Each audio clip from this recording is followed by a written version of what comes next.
There we go. Got it. Would everybody like to take a seat? Thanks.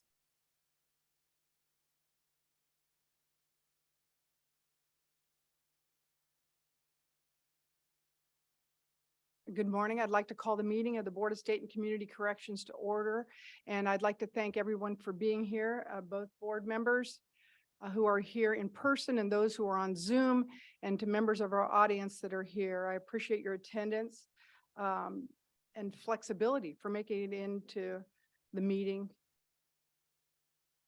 We're going to take a quick look at the logistics of the day. You're all ready for that. Those of you from LA, pay close attention. Everybody else in the room has heard this repeatedly. So Adam, you want to go ahead and do that? Thank you, Madam Chair. Good morning, everyone. We are meeting both in person and virtually, and we will support public participation during this meeting through the Zoom webinar platform. Board members, those participating remotely, if you wish to make a comment, please use the raise hand feature on Zoom or physically raise your hand so we could see you. Members in the room, please remember to state your name before making a comment so those participating remotely may know who is speaking. Regarding voting, all agenda items that require a vote will require a roll call vote at the end of each agenda item. Board members in the room, please remember to turn off your microphones when you are not speaking, as the microphones are sensitive. And please remember to speak into your microphone so that all on Zoom may hear you. Members of the public, we will give the members of the public the opportunity to comment after the presentation of each agenda item and prior to the board voting on an item. Agenda item 3 is the opportunity for any member of the public to make a comment on any agenda items or other comments in general. You will have 2 minutes for your comment. We have established a new system for public comment. Members of the public will not have the ability to unmute yourself during discussion until the chair opens it up for public comment. You must raise your hand on Zoom or send a request through public comment at bscc.ca.gov. This is also available on our website. If you are calling by phone, dial *9 to raise your hand. Dial *6 to unmute yourself. I will call on those who have raised their hands and ask you to unmute yourself. If you raise your hand after we close the queue, your name will be placed in agenda item 3 for final comments. Your hands will be lowered as soon as I call your name. Public participants in the room, please complete a public comment card by the door and provide it to me during the meeting. As always, we thank you for your patience. Madam Chair, that concludes my instructions. Thank you, Adam. Please take the roll. Chair Penner, Present? Mr. McCumber has not yet. He's there. Mr. McCumber, Here. Mr. Speed. Mr. Speed. I thought I saw him. He was. You unmute yourself and say present if you're here. Okay, we'll try We'll come again. back. Mr. Gradden, Here. Mr. Dykes, Here. Ms. Chavez, Here. Mr. Haynes, Here. Ms. Vernon, Here. Ms. Guard will join at a later time. Mr. Mills, Here. Mr. Budnick, Budnick is present and will not be voting on agenda item A, but will join on agenda item B. Ms. Zaragoza, Here. Ms. Kumpion. Mr. Speed, Yes, present. Madam Chair, we have a quorum. Thank you, Adam. Today we are here for discussion items. There are 2. Item A is the continuation of determination of suitability for Los Angeles County Juvenile Halls, Barry J. Nydorf, and Central. I would invite the members of the panel from LA to introduce themselves. Sheila, will you begin? Tell us who you are and what role you play in LA.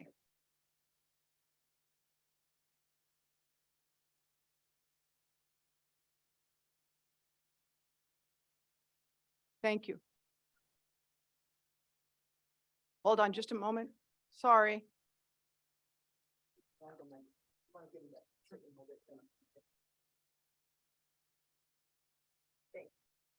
Good morning. My name is Margarita Perez, and I'm a consultant with the LA County Probation Department and a former assistant chief with the department as well. Thank you. Good morning. My name is Michael Miner. I'm also a consultant with the LA County Probation Department. I was a former director of DJJ, where I spent over 30 years in the organization. I retired in 2012 as the director. Thank you for allowing me to be here today. Good morning. I'm Nancy Campbell, also a consultant with LA County. I am the former special master in the Farrell lawsuit, which is the condition suit brought against the State Department of Juvenile Justice. And I have a history of working in both community corrections and institutions over the years in multiple states. Thank you all for that introduction, and we will reach out to you in short order to hear from you today. As you all know, we last met in April on this subject, and after a lengthy discussion, we decided to continue the matter of suitability by approximately 4 weeks. At that time, we thought LA County would continue working, or we knew they would continue working towards compliance. So to that order, our staff would then assess their progress and take a look at whether we could approve the county's corrective action plan. As Deputy Director Allison Ganter will explain in more detail, the recommendation before the board today is not to approve the corrective action plan and instead find both Central and Barry J. Nydorf juvenile halls unsuitable. Before turning to LA and their presentation, and also extending the presentation to Allison, I would like to address an incident that occurred in the LA facilities. As you all are probably aware, a young person died in LA Secure Treatment Youth Facility located at Barry J. Nydorf on May 8th. It has been reported as a drug overdose. This is a tragic event, and we are deeply concerned about the ongoing issues in that facility. As a reminder of the board's statutory authority, we are focused today on a suitability determination for the juvenile halls, which includes Barry J. Nydorf Juvenile Hall and Central Juvenile Hall. As of this moment, we do not have the authority to make a suitability determination on the SYTF at Barry J. Nydorf. It is considered a different facility. The effect of finding Barry J. Nydorf Juvenile Hall unsuitable is that pre-adjudicated youth will not be allowed to be housed there. However, as part of the May revise, the board should be aware that the governor has proposed expanding the BSCC's authority to make suitability determinations in all types of county juvenile detention facilities. So in addition to juvenile halls, the suitability authority would extend to juvenile camps, ranches, and SYTFs. If that proposal remains in the final budget, we would have the authority when the budget is signed. This is information for your reference, and we will be discussing the expanded authority at future upcoming board meetings. Any questions regarding that? We'll move right then to hear from Allison Ganter and possibly Field Rep Lisa Southville. And before we begin that, Madam Chair, I just want to make sure and announce that we have three board members who are going to recuse from this matter. Yes. So board members Budnick and Zaragoza and Judge Guard will be recusing on this matter. Yes, and I note they're off camera and muted. Thank you. Good morning, Chair Penner, board members, members of the community, Los Angeles County representatives and colleagues. I'm grateful that you are all able to make it here, particularly on such short notice. I'm Allison Ganter. I'm a Deputy Director with the Facility Standards and Operations Division here at the BSCC. And we're here for the board to make a determination of suitability for the Central Juvenile Hall and the Barry J. Nydorf Juvenile Hall, both operated by the Los Angeles County Probation Department.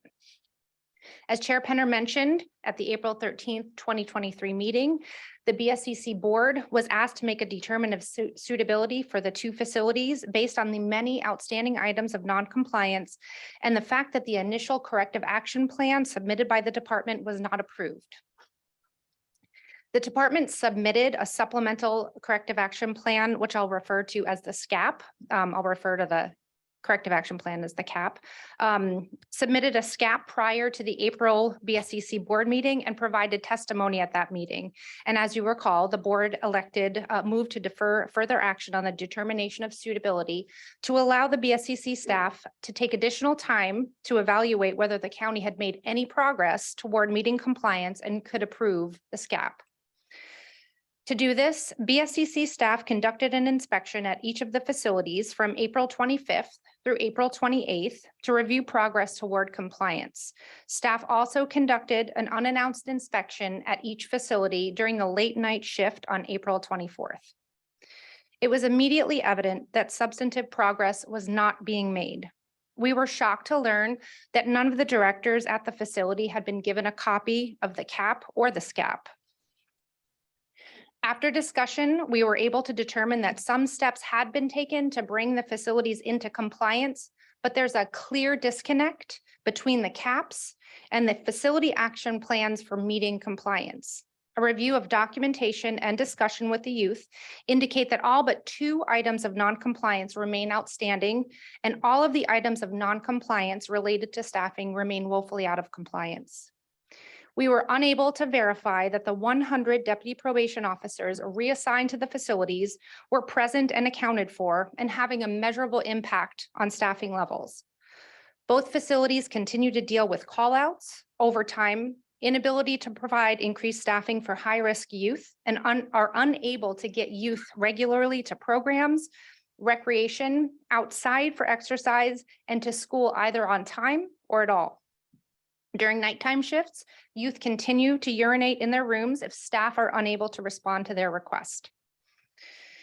It is clear that the staff who show up are exhausted and exasperated.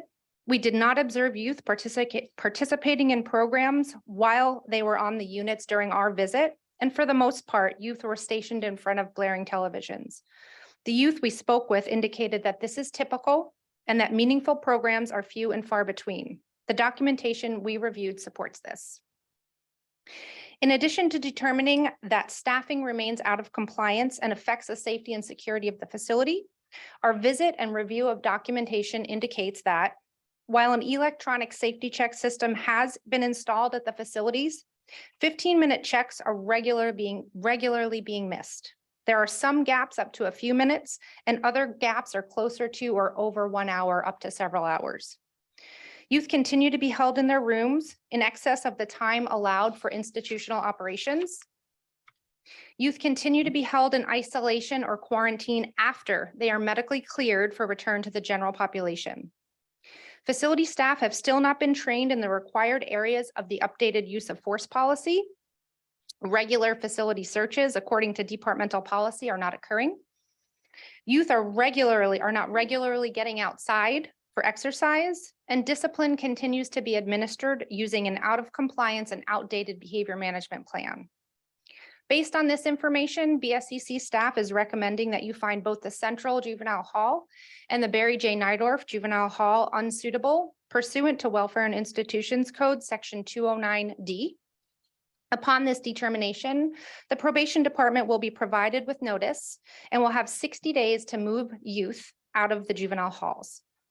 This determination of unsuitability applies only to the juvenile hall portion of the Barry J. Nydorf facility as discussed earlier, and the governor has proposed that this authority be extended to the SYTF and camps. However, the action taken today will only affect the 2 juvenile halls. We are asking that the board take the following action. 1, find that both the corrective action plan and the supplemental corrective action plan submitted by the County of Los Angeles cannot be approved because they do not adequately demonstrate that the items of noncompliance will be corrected in a reasonable period of time and no later than June 12th, 2023.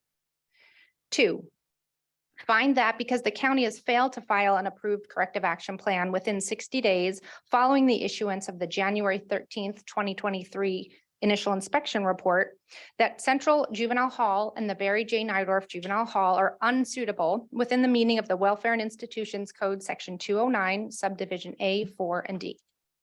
3, find that even if the county had filed an approved corrective action plan, that the county has failed to meet its commitment to resolve the items of noncompliance within the meaning of Welfare and Institutions Code, Section 209, subdivision D.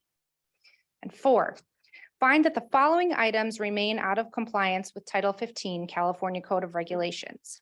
For the Barry J. Nydorf Juvenile Hall, Section 1321 staffing, Section 1325 fire safety plan, Section 1328 safety checks, Section 1354.5 room confinement, Section 1357 use of force, Section 1360 searches, Section 1370 education program, Section 1371 programs, recreation and exercise, and Section 1390 discipline. For the Central Juvenile Hall, Section 1321 staffing, Section 1328 safety checks, Section 1354.5 room confinement, Section 1357 use of force, Section 1358.5 use of restraint devices for movement and transportation within the facility, Section 1360 searches, Section 1370 education program, Section 1371 programs, recreation and exercise, and Section 1390 discipline. And 4B, find that due to the items of noncompliance set forth in recommendation 4I and 4A II, that both the Barry J. Nydorf and Central Juvenile Halls are unsuitable within the meaning of Welfare and Institutions Code, Section 209, subdivision A4. And 5, direct staff to provide electronic notice no later than the close of business on May 24th, 2023, to all persons within the county having authority over the placement of youth in the juvenile halls, that both facilities shall not be used for the confinement of youth commencing 60 days after issuance of this notice. Thank you. I'll pass it back to you, Chair Penner. Thank you, Allison. It's the board's pleasure today to refrain from comments at this point and move directly to LA for their presentation, and then we will move forward with comments and questions after that.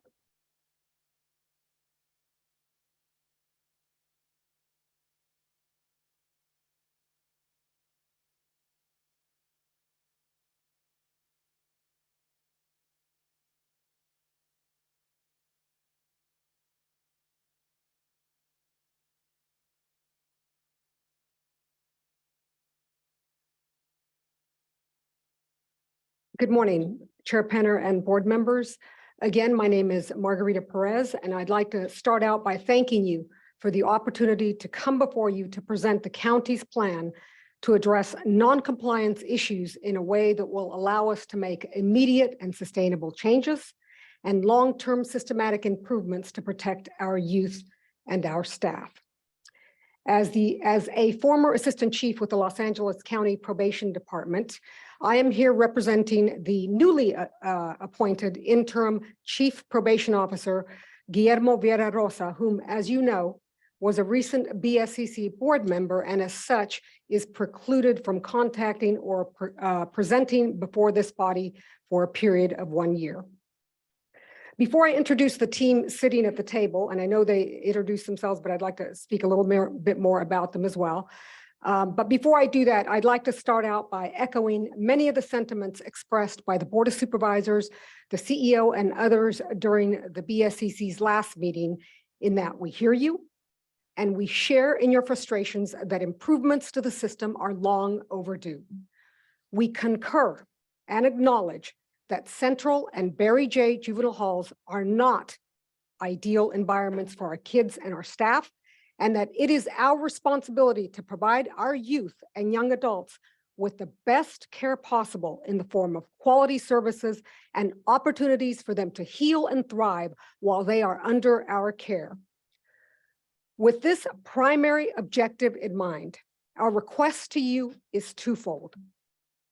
First of all, we'd like to ask for a continuance up to 150 days to allow us to transfer our predisposition youth to Los Padrinos Juvenile Hall in a way that will allow us to execute this consolidation with the least amount of disruption to our youth, their staff, our youth, their families, our staff, and our partners. And secondly, we ask that you expedite your inspection of the Los Padrinos Juvenile Hall and the intake section of Central to ensure that they meet the minimum BSCC standards. Now, I know that we're asking a lot, but the decision that you make today will impact our ability to transfer these youth to Los Padrinos in a thoughtful and methodical manner and with the least amount of chaos and disruption. Having said all of that, we fully recognize and acknowledge that it is our own internal challenges that have contributed to this issue. So to that end, we are asking you to partner with us to resolve this issue in a way that maintains the best interest of our youth at the forefront. We are asking you to work with us to do the right thing for the right reasons. Before I proceed forward, however, I would like to take this opportunity to say that we are very heartbroken as a result of the recent tragedy involving the passing of the young man at the Secure Youth Treatment Facility. This is precisely why we are acting with even more of a sense of urgency to put systems in place to prevent contraband from entering our facilities.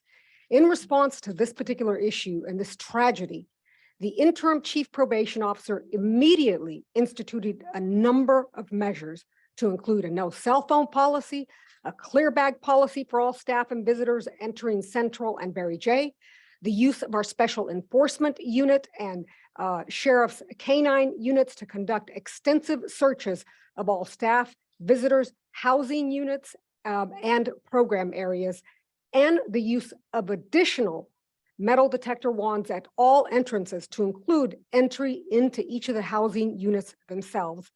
And lastly, the use of anti-drone technology with the assistance of the fire department to help thwart contraband drops into our exercise yard. And lastly, the department has also ordered vapor tracer devices that can detect the traces of drugs on anyone entering our facilities. So, in the words of our interim chief probation officer, as we double down on our efforts to make our facilities safe for our youth, staff, and our partners, we ask that you work with us. With respect to the issues of noncompliance, since the April 13th hearing before this body, the Board of Supervisors has taken a number of unprecedented actions to reform the system to one that is more youth-centered, service-oriented, and therapeutic in nature. And just as important, where one of our primary areas of focus will be moving forward will be ensuring that we provide our staff with the training, the support, and the tools that they need to be a successful member of the team. I'm hopeful that these actions, which I will outline in more detail momentarily, will not only demonstrate how serious we are in our determination and resolve to correcting these issues, but that it will also provide you with the level of detail necessary to give you the confidence that things truly are different today in LA County. One of the first actions that was taken by the board was the appointment of a new interim chief probation officer, which I'm sure you were probably aware that up until about 3 weeks ago, he was the chief strategist. So he's been on the job for 3 weeks. Guillermo, our interim chief probation officer, reports directly to the Board of Supervisors. He is someone that, as many of you may know, is not afraid of change, and he has the delegated authority by the Board of Supervisors to literally cut through the bureaucracy in the implementation of solutions. Within the first 3 weeks of Guillermo's appointment, and in collaboration with the CEO and our county partners, he developed a radical and comprehensive action plan that was adopted by the board during the May 2nd Board of Supervisors meeting. This action plan or board letter, which we are actively executing as we speak, I think will demonstrate the county's resolve in its commitment to fixing this issue long-term and not as a quick fix once and for all. And actually, I'd like to ask you to move to slide 2, if I may. So what this means and what we will be sharing with you today as a team is Guillermo's vision through the adoption of this board letter by the Board of Supervisors to not only address immediate safety and non-compliance issues, but in actually building a long-term foundation to fill the operational, programmatic, and cultural gaps that Guillermo sees have been stifling the organization and its ability to improve the system and move forward. As a part of Guillermo's plan, one of the first actions he took was to bring together experts with experience in resolving large-scale, complex issues related to the care and treatment of youth. With that said, I would ask that you bear with me, as I'd like to take this opportunity to introduce these two experts and tell you a little bit about their backgrounds, because I think that it's important to put into perspective what they bring to the table and what they bring to Los Angeles County to help the department build a system that takes into account all those complex and interrelated operational and cultural factors that must be considered in building an effective youth-centered model. First, we have Mr. Michael Miner. During his introduction, he indicated to you, and I will repeat it again today, here is that he was the former director of the state's Division of Juvenile Justice, where in this capacity, he was responsible for over 1,100 youth confined within the division. I think it's important to point out that's almost 4 times larger than the number of predisposition youth than what we currently have within our juvenile halls today. When Mr. Miner was appointed as director, the division was already under state court oversight in response to litigation in the Farrell case as a result of violations very similar to the ones that we are experiencing today in LA County. Also joining me is Ms. Nancy Campbell. She is a criminologist with significant experience in the implementation of sustainable behavioral change solutions and the incorporation of quality assurance practices into both adult and juvenile institutions, and as she indicated, not just in California, but outside of California as well. And worth repeating, and I know Ms. Campbell mentioned it previously, but I think that it's significant to emphasize that Ms. Campbell was the special master appointed by the state court in the federal case, where she oversaw and monitored the Division of Juvenile Justice's compliance with reforms ordered by the court. So between Mr. Miner as the head of the Division of Juvenile Justice and between Ms. Campbell as the court-appointed special master, the reforms that they implemented resulted in the termination of court oversight. But more importantly than that, it was their incorporation, their leadership in the incorporation of an effective integrated behavioral treatment model that relied on engagement with our youth and the positive reinforcement of pro-social behavior that contributed the most to changing many of the practices and culture of the Division of Juvenile Justice. I'd also like to introduce the other critical member of today's team, which you had the pleasure of meeting during the April 13th meeting, Ms. Sheila Williams. She is a senior manager in the Budget and Operations Management branch of the CEO's office, and she is currently on loan to the probation department, where she has been assigned with the administrative heavy lift associated with carrying out a variety of functions, to include the actions outlined in the Board of Supervisors May 2nd board letter, which again, I will expand upon momentarily. With that said, please know that we clearly understand that reforming the system within LA County is long overdue and that it is going to be a heavy lift. We know that many of the issues that we see today did not materialize overnight, and therefore they will not be fixed overnight. But in partnership with you and with the weight and the resources at our disposal of the LA County family, and with the muscle of the Board of Supervisors and the CEO behind us, and under the leadership of our new interim chief probation officer, we will get it right this time. We are asking you to work with us. Now, before I proceed any further, I would like to point out that today's presentation is broken up into 2 very specific components for a reason. First, myself and Ms. Williams will speak to Guillermo's short-term strategy to addressing the non-compliance and safety issues that we're facing today.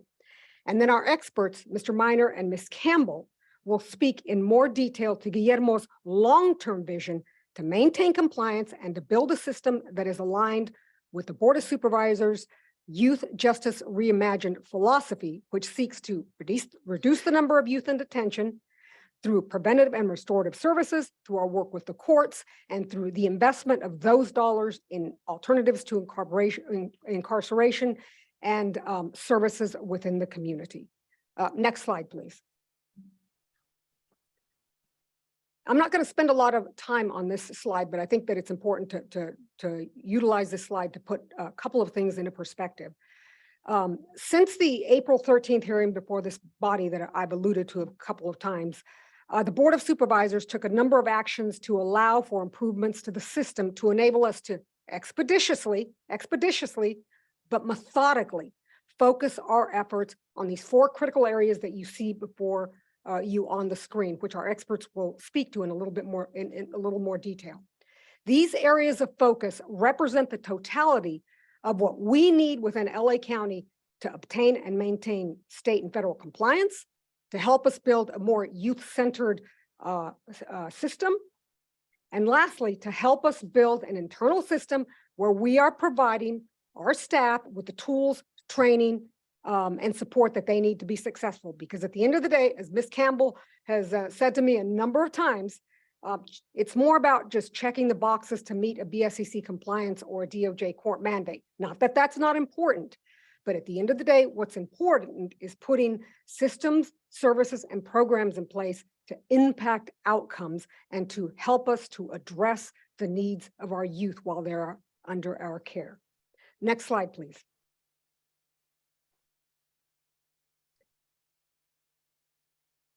The action taken by the Board of Supervisors.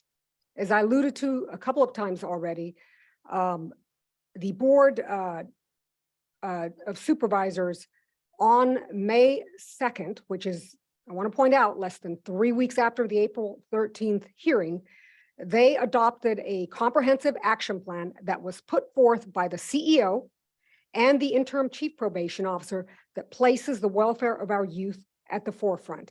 And again, I would like to stress that this action was taken by the Board of Supervisors less than 3 weeks after the April 13th hearing before this body. Certainly a significant action that I believe demonstrates the county's level of commitment and resolve to fixing this issue. Through this action, the Board of Supervisors approved a $28.8 million appropriation adjustment to reopen Los Padrinos and to retrofit Central and Nydorf to focus on new missions and as a way to enable us to leverage our resources and our staffing that much better. They also approved numerous actions, delegations of authority, and capital projects to increase staffing and resources to help expedite all those things that we know will need to occur to facilitate the necessary youth transfers, operational changes, and facility improvements. And I would like to point out that the $28.8 million appropriation adjustment is an initial budget adjustment. And as the county continues to move forward with the juvenile hall consolidations and other actions to improve the system, the CEO will return to the Board of Supervisors to request additional budget adjustments as needed. Next slide, please.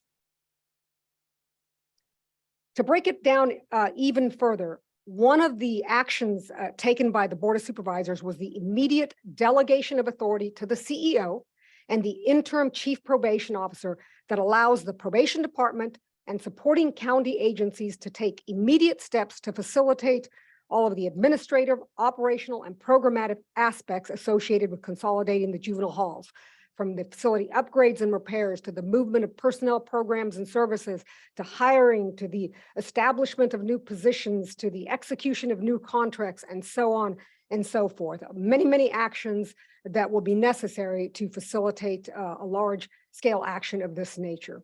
Next slide, please. With respect to the juvenile hall consolidations, during the last BSCC meeting, I believe it was Sheriff Dykus who had inquired as to whether or not we had considered consolidating functions to better leverage resources and staffing.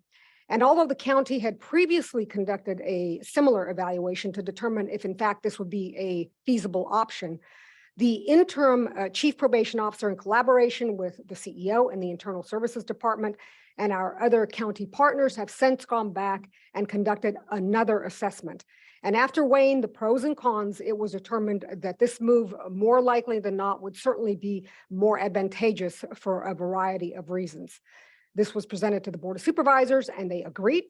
And in response, another critical action that they took, and I'm sorry, I think we're on slide 6. Did we? No, I'm sorry, we're on the correct slide. Another critical action that they took was to approve the relocation of all predisposition youth from Central and Barry J to Los Padrinos, where we believe we will be better equipped to meet their needs. They also approved the limited use of Central as a reception center focused on intake, diagnostic assessments, and as a medical hub for the camps and the juvenile halls. And they also approved the continued conversion of Barry J to a home-like housing facility for youth returning to LA County from state custody. We believe that this solution will help us to better address BSCC compliance issues directly associated with the lack of staffing through the centralization of resources, in that, as you know, a great majority of the non-compliance issues that we're experiencing today can be directly tied back to a lack of staffing.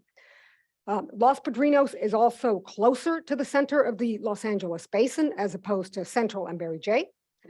This facility also includes 158 wet rooms to help address concerns associated with youth not being able to use the restroom because of a lack of staffing. And just to put it into perspective, there's about 40 wet rooms between Central and Barry J. So Los Padrinos has almost 4 times that number.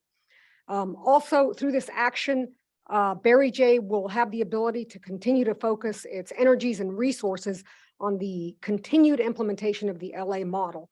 And I believe that during the April 13th meeting, Chair Panner, I think you may have asked, what is the LA model?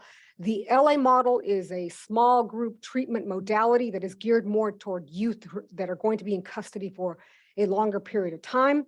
The program provides youth with a plethora of services and programs that are culturally sensitive, trauma-informed, and provided by the probation department, our county partners, as well as community-based organizations. So in all, it's a therapeutic whole person approach to addressing the needs of our youth. Next slide, please.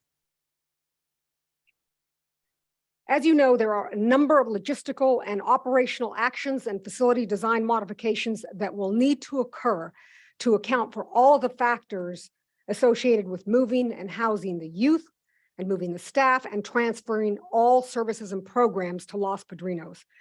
Many of the administrative activities and physical modifications are literally in process as we speak, and we will talk a little bit more about that momentarily.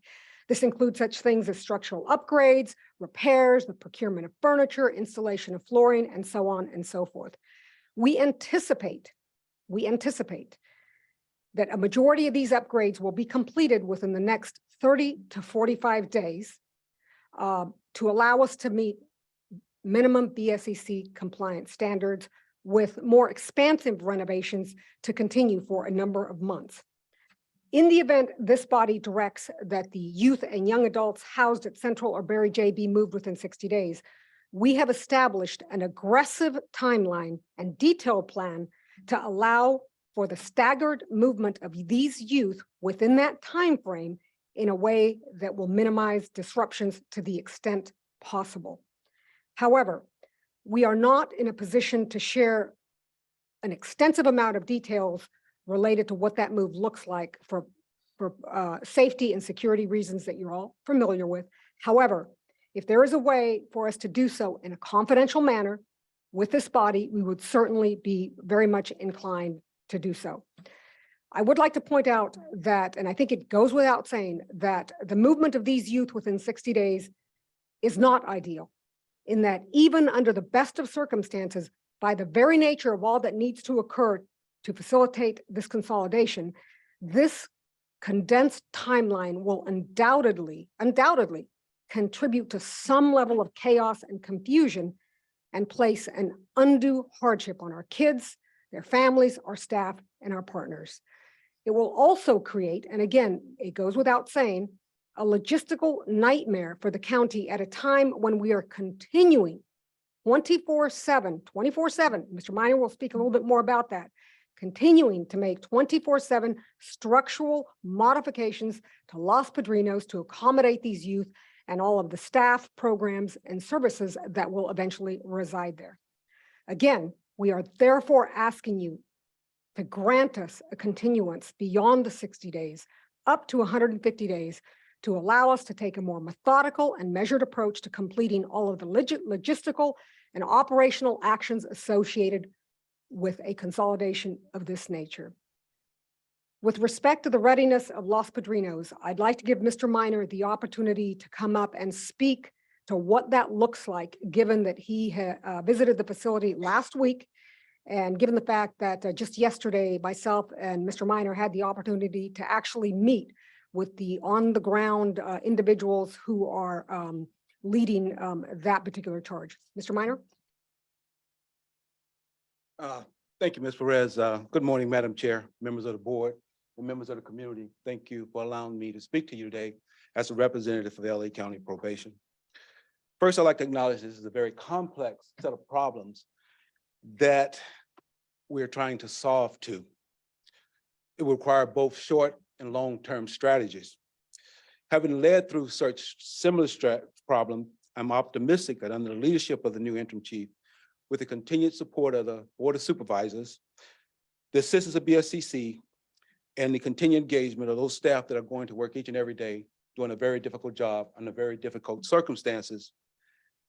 And with the move of youth from Barry J to Los Padrinos, those youth, the predisposition youth from Barry J and central to Los Padrinos, the organization will start to feel and experience a degree of operational normalcy where youth are receiving services in a consistent and sustained manner, and staff are working in an environment that is both health and safety for both the youth and staff. Now, we know that a critical component to this is staffing, as we all know, and Ms. Perez mentioned it several times. The recruitment, the selection, the retention, and the deployment of skilled and qualified staff will make the difference. In conjunction with the number of partners that the county has, the move to Los Padrinos, in my opinion, will put the department in a better position. So my goal today is to provide the board with a brief overview of my observations of the readiness of Los Padrinos Juvenile Hall in this readiness for transition of youth and staff in a safe manner. My assessment is basically based on 4 components. One is my observations on May 16 as I walked through the facility, the assessment and the scope of work and timeline agreed upon by the Internal Service Department, my observations during briefings at the Department Operations Center, in conversation with staff and youth who have worked at Los Padrinos or spent their time at Los Padrinos in the past, or conversations about staff who may be reluctant to work in certain areas now that may decide to come back to the facility and work in Los Padrinos. Did you go to this? Okay, the slide is there. So on May 12th, ISD, Internal Service Department, signed an agreement for the scope of work. And since that time, they've deployed approximately 125 staff, 7 days a week, 24 hours a day, literally 24 hours a day. They've done work around those structural issues to deal with fire and life safety, security operations such as lighting. They've also assessed and corrected safety issues related to doors, locks, and windows. Now, I should note here that there's approximately 120 doors at the facility at Los Padrinos that are similar to the doors and locks that are at LP. And I'm sorry, that are Barry J and at Central. So some of those same problems may exist with youth tampering with doors. So it's going to be incumbent upon the department to have a very clear line of policies and procedures and practices to ensure doors are checked on a regular basis. The organization, the department is exploring different options to correct those issues in a way that will provide additional security and safety. The repairs are being done, but they'll be done with like items. So the locks that are there now are the same locks that will be there later, but if they're broken, they're being repaired. They repainted and refreshed all the living units. I think an important part of this process will be as youth move into the facility, that they're allowed to be a part of the process and happen to design pictures, posters, those things that they feel are valuable. And that buy-in help creates a sense of ownership that is significantly important as you try to implement transitional and transformational change. They have to be a part of the process. They've also installed CCT cameras, Wi-Fi, and the necessary equipment for the Guard One safety check systems. There are approximately 318 beds available for occupation. The footprint of the facility is about 440 beds. At this point, they're only looking to move approximately 274 youth. As of June 2nd, ISD has committed to having the necessary repairs made that will meet the BSCC minimal standards. Ongoing work will take place over the next several months to create the home-like environment. There's another tentative walkthrough plan for BS4 LP on May 31st. And I intend to be a part of that walkthrough so that I can again speak to what I observed and provide more detailed information to the interim chief about the overall readiness. The day that I walked through the facility, there was a great amount of work being done, but I have nothing to compare it to. There were people on site working 24/7, and that was encouraging. We can move on to the next slide, please.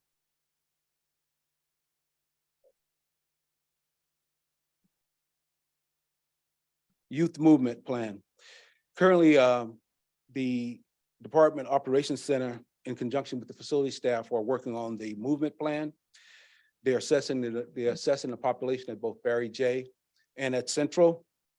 There's approximately 100 youth at Barry J, predisposition youth that would need to be transitioned into Los Padrinos, and approximately 175 predisposition youth from Central. They're planning to do it in staggered movement. They've broken the youth down into 6 cohorts, 3 for each site. It's a fluid process. The plan is at this point being developed to move towards the young people within 60 days. However, we, again, as Ms. Perez emphasized, the 150 days, in my experience, this may be able to move sooner.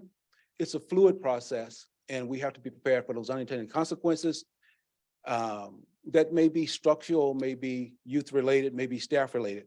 That compressed timeline may be challenging, but again, in my experience, working with all the partners within the organization, that may not be required, but that's what we're requesting as of today.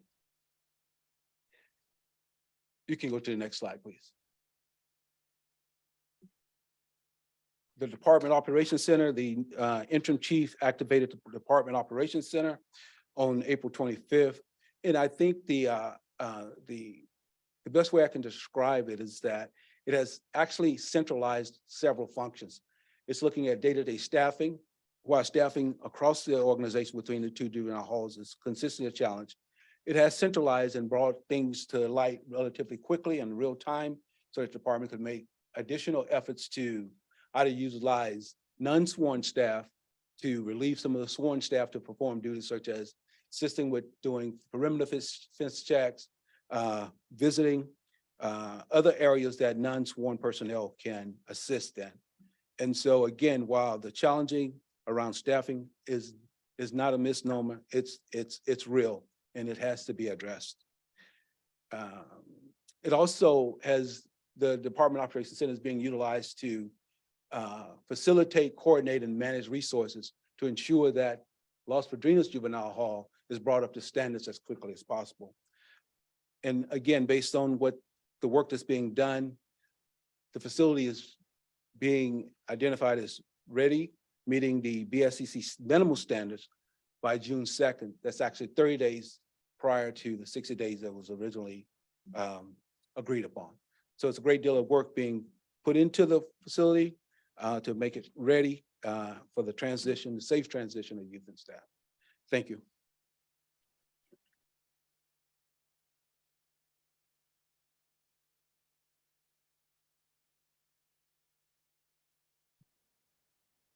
Thank you, Board and Chair Penner, for having me speak today. As previously stated, when I was here back in April, we are committed and focused to increasing the staffing levels in our halls. There is no idea, concept, or option that we have not considered when doing so. And I'm just here to share a few of the strategies that we've implemented thus far. Once again, we have reassigned 100 field probation officers to the juvenile halls. Now we are conducting an assessment department-wide of all assignments with the goal of adding additional officers to our juvenile operations. Our interim chief has issued a standing order that requires all executives to work at least one shift a month as line officers at either Central or Barry J. On April 1st, we've instituted a new financial incentives for mandatory and voluntary transfers into the hall, which ranges from a 6-month to a 1-year commitment. Meanwhile, we have streamlined hiring, testing to hire new officers much more quickly. We reduced the time for our background checks by 25%. We reduced the time from application to eligibility list by 70%. This has allowed us to hire 80 new juvenile officers as of this month. Our overlapping academies will add another 226 new officers by the end of fiscal year 23-24. To help get them off on the right foot, we've developed 2 strategies: a 2-week job shadowing program that connect recruits to veteran staff early, and a formal mentor program for new hires into the halls. We've created 3 new job classifications to boost our numbers. Our reserve officer program, we're hoping to recruit and train officers for as-needed part-time work. Our safety security specialists, that's to activate any off-duty or retired peace officers who is willing to work on a temporary part-time basis at our juvenile halls. And we're developing a pipeline of extra help, reaching out to those degree candidates, graduate students who may consider careers as a DSO, DPOs, and they will be used for non-deputized tasks, freeing up officers for line work. We've engaged a consultant to develop a more robust long-term recruitment strategy. We are assessing work performed by our civilian staff, such as investigators, to determine the viability of their reassignment to administrative functions currently being handled by our sworn staff. Once again, freeing up officers for line work.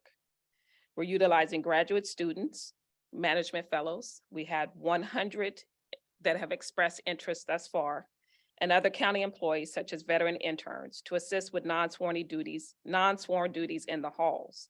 Once again, freeing up sworn staff for direct supervision of our youth. We've augmented our private security contracts for more security patrolling of perimeters. We've contacted 15 law enforcement agencies for mutual aid. We've had commitments thus far from CDCR, DJJ, Sheriff Department Narcotics, Metro Hospital Police, and Orange County Probation. They are willing to offer their K-9 teams to assist us with contraband searches. Our Justice Care and Opportunity Departments has committed to loaning staff to the department to assist with also non-sworn duties. We're also working on return to work strategies. We centralize our personnel function within the department of our HR division. This has allowed us to address absenteeism and callouts. We resolved more than 1/2 of 173 new long-term leave cases. We've instituted an automated call-out system to track absences and plan for staffing needs. And our department performance management team reviews those logs for corrective actions.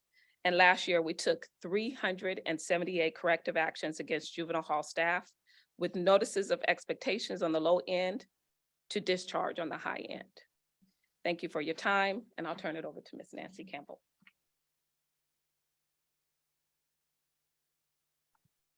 Madam Chair, members of the commission staff, and community members, thank you for giving me this opportunity to share just a few thoughts. When I read the audit reports from the commission staff, which were thorough and well executed, I was heartbroken. Heartbroken.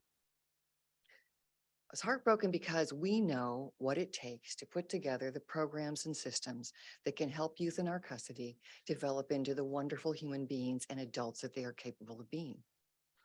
So to see this was upsetting. So you may ask, why am I here? I'm here because the Chief Interim Probation Officer tasked us not just to ask the question, what needs to be done to achieve compliance with the items in non-compliance. But what needs to be done to change this system so that it functions in a way to serve our youth? That excites me. And that is something I understand because Michael Miner and I spent years of our lives doing this for the state system. So to that end, I want to share some thoughts with you about how do we move to the long-term alignment with many plans that LA has. For example, the Youth Justice Reimagined Plan. How do we move towards that? We move towards that by understanding that the system should not be about compliance. It's not about teaching children, as the behavior management plan says, to comply with institutional norms and rules. It is about looking for behavior change. It's about changing the knowledge and the skills of the staff. It's about making the staff understand that the way we help youth is in their everyday activities, and central to that are the line staff in the custody units. They are critical, they are key, and they have to understand, and everyone has to together understand, where are we going with this youth? What are we trying to do? So all staff are part of the treatment team, not just the mental health staff, not just the educators, every custodial staff, every kitchen staff, everyone is part of that team.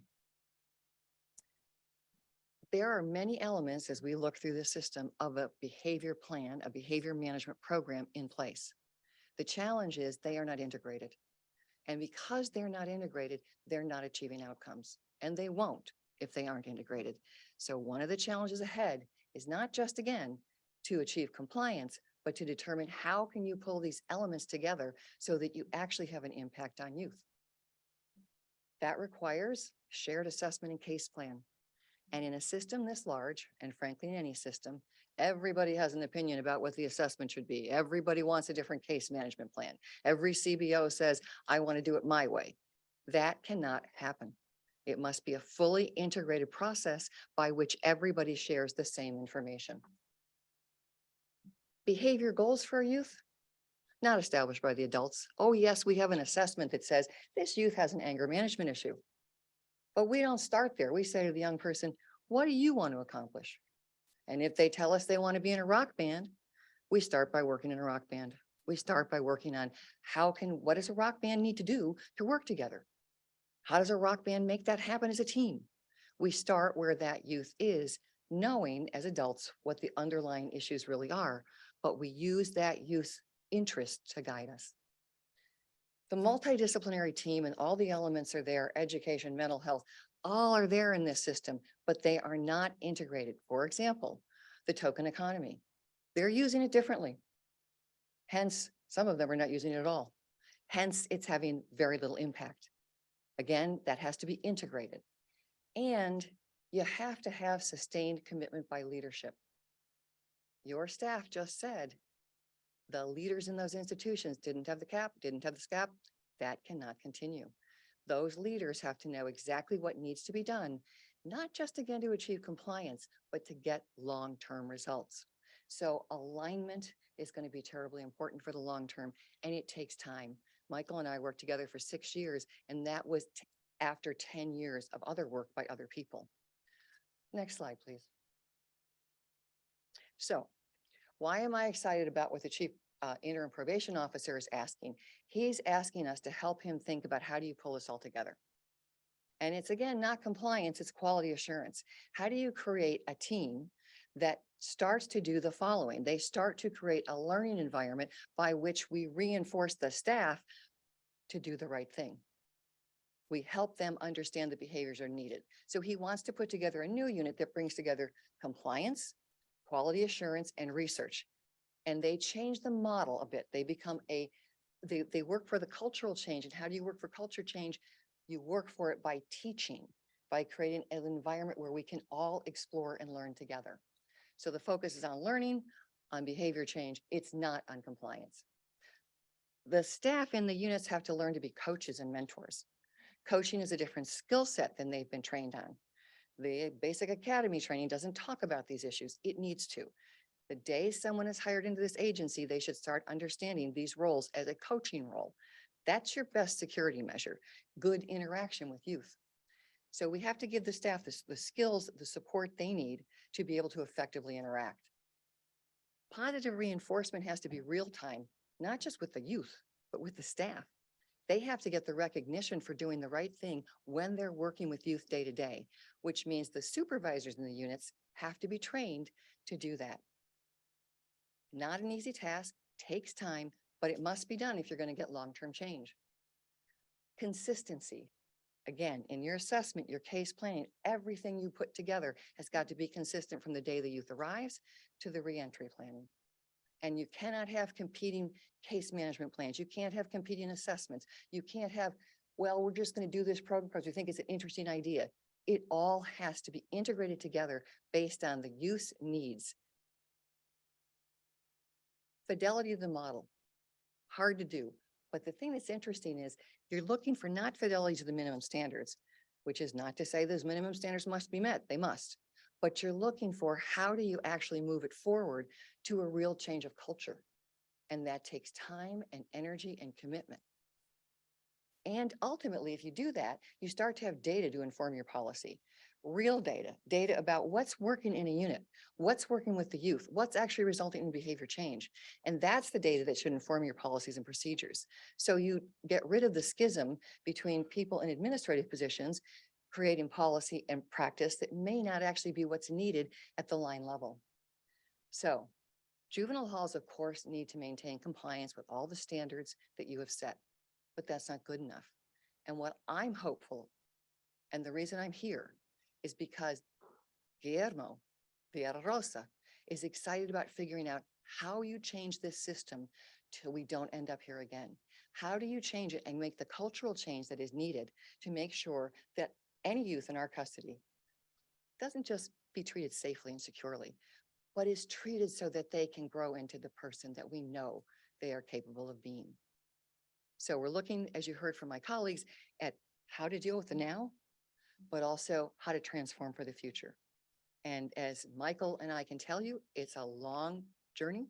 It takes a lot of repetition. It takes a lot of energy, but it can be done.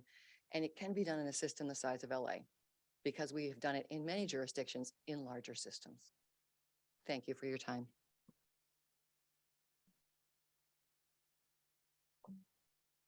Before we conclude, and just if you would just bear with me for just a couple of more minutes, let me once again reinforce the county's commitment to reforming the system to one that is more youth-centered and provides for the need of our young people. But also, I keep coming back to this, and Nancy mentioned it as well, one that fully recognizes and appreciates that it is our staff that will make a difference, and that a large part of our efforts must be geared towards selecting the right people for the right reasons, on investing in our staff, and on providing them the tools that they need to be successful in an environment where they too feel safe and supported. In conclusion, let me again echo the sentiments expressed by Supervisor Hahn, the CEO, and others during the April 13th hearing, in which they conveyed that what is different today is that everyone is rowing in the same direction and with the same end in mind. Quality care and services for our youth in an environment where they can heal and thrive, and safety and security of our youth, our staff, and all those who traverse the halls of our facilities. To that end, let me once again repeat that we are asking two things today. The first, a continuance to allow us to transfer these youth and young people to Los Padrinos in a way that minimizes disruptions and undue hardships. And at the end of the day, it is our young people who will suffer the most, and that you expedite your visit to Los Padrinos and Central to determine their suitability for occupancy so that we can initiate these transfers to Los Padrinos without delay. We recognize there is a lot of work to be done to get us there, but as conveyed by the county's leadership at the last BSCC meeting, we are taking on an all hands on deck approach to getting it right. And we would appreciate your partnership in helping us to get there. Thank you. Thank you. We're going now to the board, and if I may take the liberty of starting off the conversation. To board members online and board members present, we certainly look forward to hearing from you. And I will just begin by saying that in April, the board painstakingly allowed for a continuance to today's date to determine whether the suitability, the cap or the SCAP were being addressed, and if the county had taken appropriate steps so that we could consider compliance. And I simply cannot ignore the fact that on our visit, aside from learning that executives and administrators in those facilities didn't know about the cap or the SCAP, that after further investigation, what we learned is that you were still out of compliance in a number of areas in both facilities. We find ourselves today with a corrective action plan and a supplemental corrective action plan that we cannot approve. And so moving forward, I don't think we have a great deal of choices. I think we have to follow what we believe to be the law and take an action that's very, very, very difficult. As I say that, to those who presented today, super meaningful, aggressive plans, concern about youth, families, staff, all of your stakeholders. But in so many ways, we find ourselves at this juncture with a great deal of attention to detail moving forward. And you're asking us to move forward with you. And I think the board has addressed the issues in LA. I want to say 14 months. It may have even been longer. We've stayed in this process much longer than I'm comfortable with. And while I think you have great hope and design for the future, as I said in the last meeting, I'm concerned about who's there today and who's there right now. And we really, really must address that. And this aggressive measure that I am hopeful we take, and I certainly will wait for the board to weigh in on that, is one that's going to require you to expedite your plans, expedite what sounds to me like some measures that are extremely meaningful. But I will say I've heard this before from Los Angeles County. And I think the time has come to take an extraordinarily difficult move. And so I then would reach out to my colleagues for comments. Chair Pinner, thank you so much for your comments. Kirk Haynes, Chief Probation Officer in Fresno. Thank you so much, representatives from Los Angeles County. I think about where we are now in January of this year, after 2022 of going through all of the struggles and all of trying to work with Los Angeles County on getting them into compliance, basically for most of the year last year, and then to find ourselves in January of this year in the same place that we were before, and then wondering when, and this was said even at board meetings back in 2022, where was the County of LA? I'm not talking about the Chief Probation Officer, because of course the probation department certainly has the authority and has the responsibility to make sure that the needs of youth and are met both in custody and out. But there was no commitment from the County of Los Angeles. And today, here we are in 2023, and we're in the same place, I feel, that we were back last year. And I agree with Chair Pinner's comments about the plan that you've laid out. Seems extraordinary. It seems that if we had a similar plan a year ago, that we wouldn't be in this spot today, but we don't, and we did not at that time. At the last meeting in April, when we asked about Los Padrinos or an alternative place so that we could better take advantage of the staffing that LA had at the time, we were told there was no plan B. And so today we hear about what the plan B looks like. And certainly it sounds like it would be an extraordinary plan for it to be implemented. And I think it would be good, but however, it is a plan that is way too late. And I think it is a plan that certainly needs to be implemented at some point. But today we need to make sure that Berry J and Central are found unsuitable for the reasons that have been outlined multiple times, and most recently in the last month. And, we can have more discussions about timing and those kind of things, but I think we are limited as to the kind of actions that we can take today. If both of those facilities are found unsuitable today, LA County will have 60 days to figure out what they're going to do with their young people. And to be quite frank, you've had since January to figure that out. And so it's unfortunate. And I could ask a lot of different questions about where the board is and especially around staffing, because I think staffing, regardless of whether they're at Berry J, at Central, or at Los Berginos, staffing is going to be the reason why there are going to continue to be safety issues for youth and for staff. And so I really have not heard a legitimate plan about what is that going to look like in the short term. Within 60 days of having to move to Los Berginos, what are you going to do about the staffing? Reading the report today about the 100 DPOs that were brought in, on the feet on the ground, it doesn't sound like you have 100 officers that have been brought in as far as probation officers go. So even that is in question for me. So I struggle today because I agree with Chair Pinner that for us to have to make this finding today is a tough one to do. But we think about the things that have happened. We've had a young person, and of course my prayers and my thoughts go out to the family of the young person who recently passed away in custody.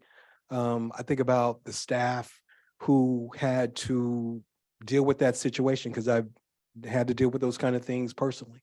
And it is a tough thing for a family and for staff to have to deal with the death of a young person in their care. And so these kind of things, they're life and death situations that we have responsibility for. And we have to do as a board, as having the responsibility to make sure that youth and staff are safe. There is no other alternative today, as far as I'm concerned. I'll hear from my colleagues, but as far as I'm concerned, that's where we are today.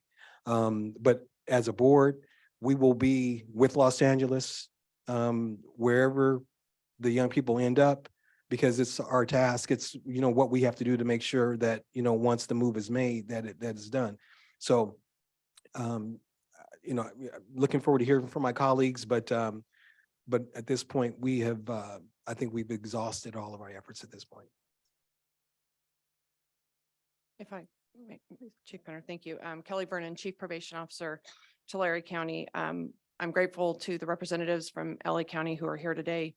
However, I definitely agree with my colleagues and what has been said that it's almost too little too late. We have been in this situation before. We thought it was remedied. In short order, it came unwound again. Your concerns for the disruption of moving youth are outweighed by our concerns of the disruption they're living in right now. And the chaos and confusion that you believe a move would cause, they're living with chaos and confusion now that needs to be addressed. So I don't think that this board has any other option but to find the two institutions unsuitable. And I would not agree with any form of extension. I think every extension has already been made that possibly can. This is something that is faced up and down the state. Staffing issues are common for all of us, and yet we don't find another county in the same situation. And it's very concerning to me, and I don't believe we have any other option. Thank you. Norma. I echo what everyone here on the board and Chair Penner has said today. I appreciate you all coming out. Appreciated hearing from you all. And, I've really been struggling since Brian passed away at Berry J, and that should not have happened. He should be able to learn from his mistakes like the rest of us. And the fact that he was, from my understanding, he was found on the floor and he was cold is just so incredibly unacceptable. Your plans sound good, like they have before. And I'm looking forward to seeing some of those policies implemented. But I haven't heard anything that changes that's unsuitable. So, thank you.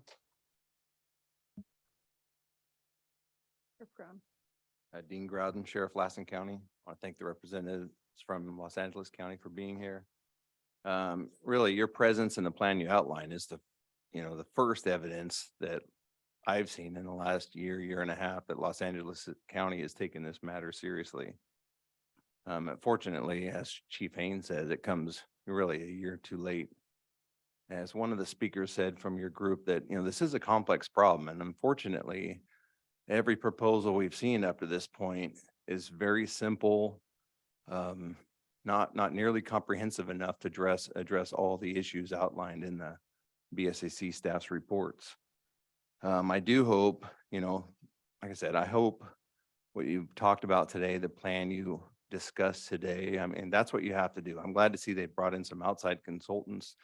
I'm glad to see they hired someone from outside that probation department to try to lead the organization, because it's going to be challenging to address all these complex issues, but I think they're taking steps in the right direction today. But I agree with the other members of the board that, I just wish this would have happened a year ago, so we would have seen and you would have had, that opportunity to implement this type of drastic change that Los Angeles County probation needs. But for those reasons, I do think that we don't have a choice today. But thank you. Thank you. Looking to members of the board remotely, if any of you would like to raise your hand, please feel free to do so now. Okay. Oh. Your speed. You're still muted. You're still muted. Is that better? There you go.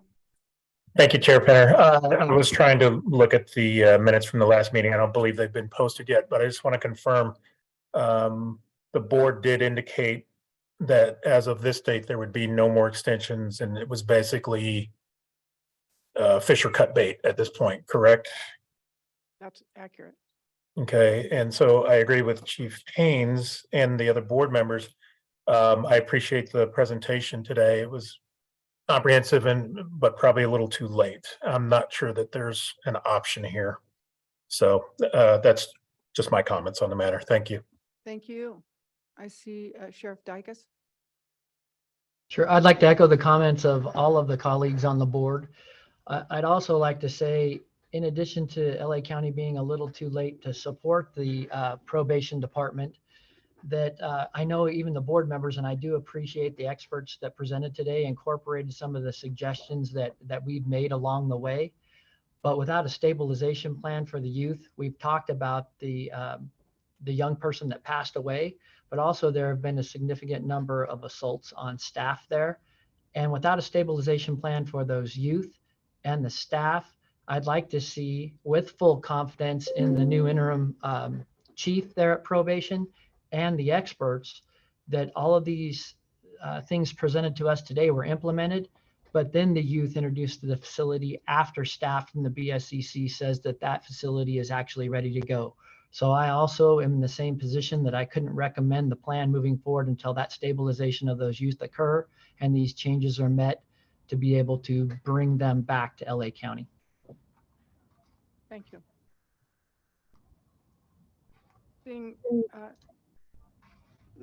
Seeing no further comment from remote members or anything else from those present, we're now going to turn to the public comment portion.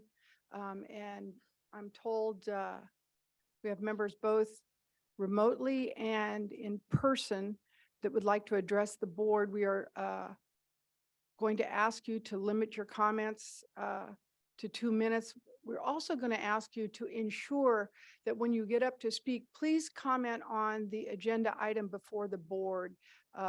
Sometimes we get members who have other issues that they'd like to discuss. This is not the place and time for that. You'll be allowed time at the end of this agenda should you wish to do that. But let's keep our focus on this agenda item.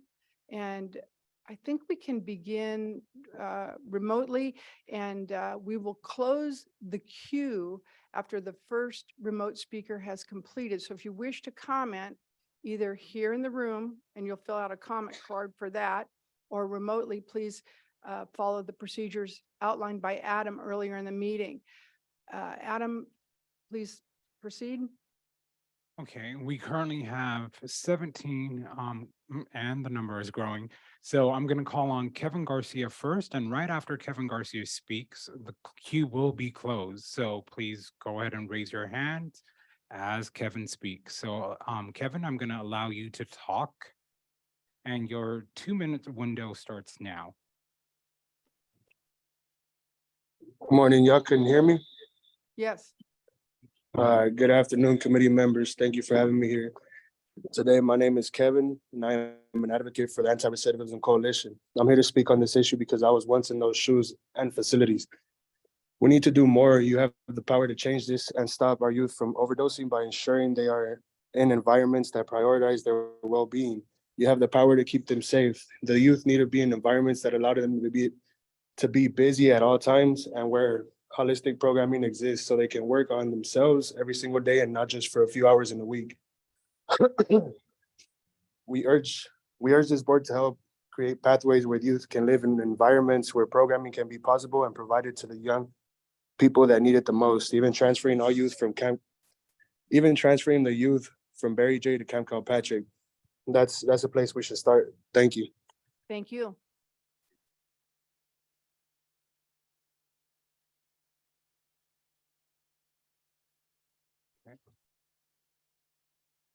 Thank you for your patience. And the next person will be Yasmin.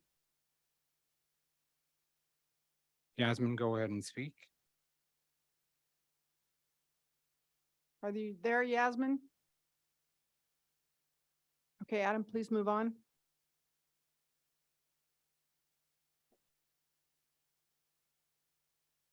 Just for the record, Adam does have the hardest job in the room here, sir.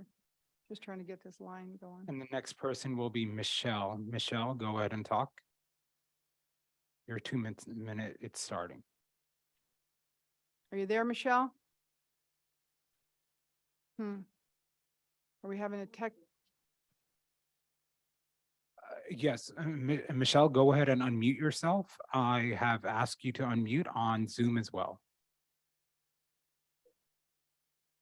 Yes, you do have to unmute yourself on your end. I can still see her muted.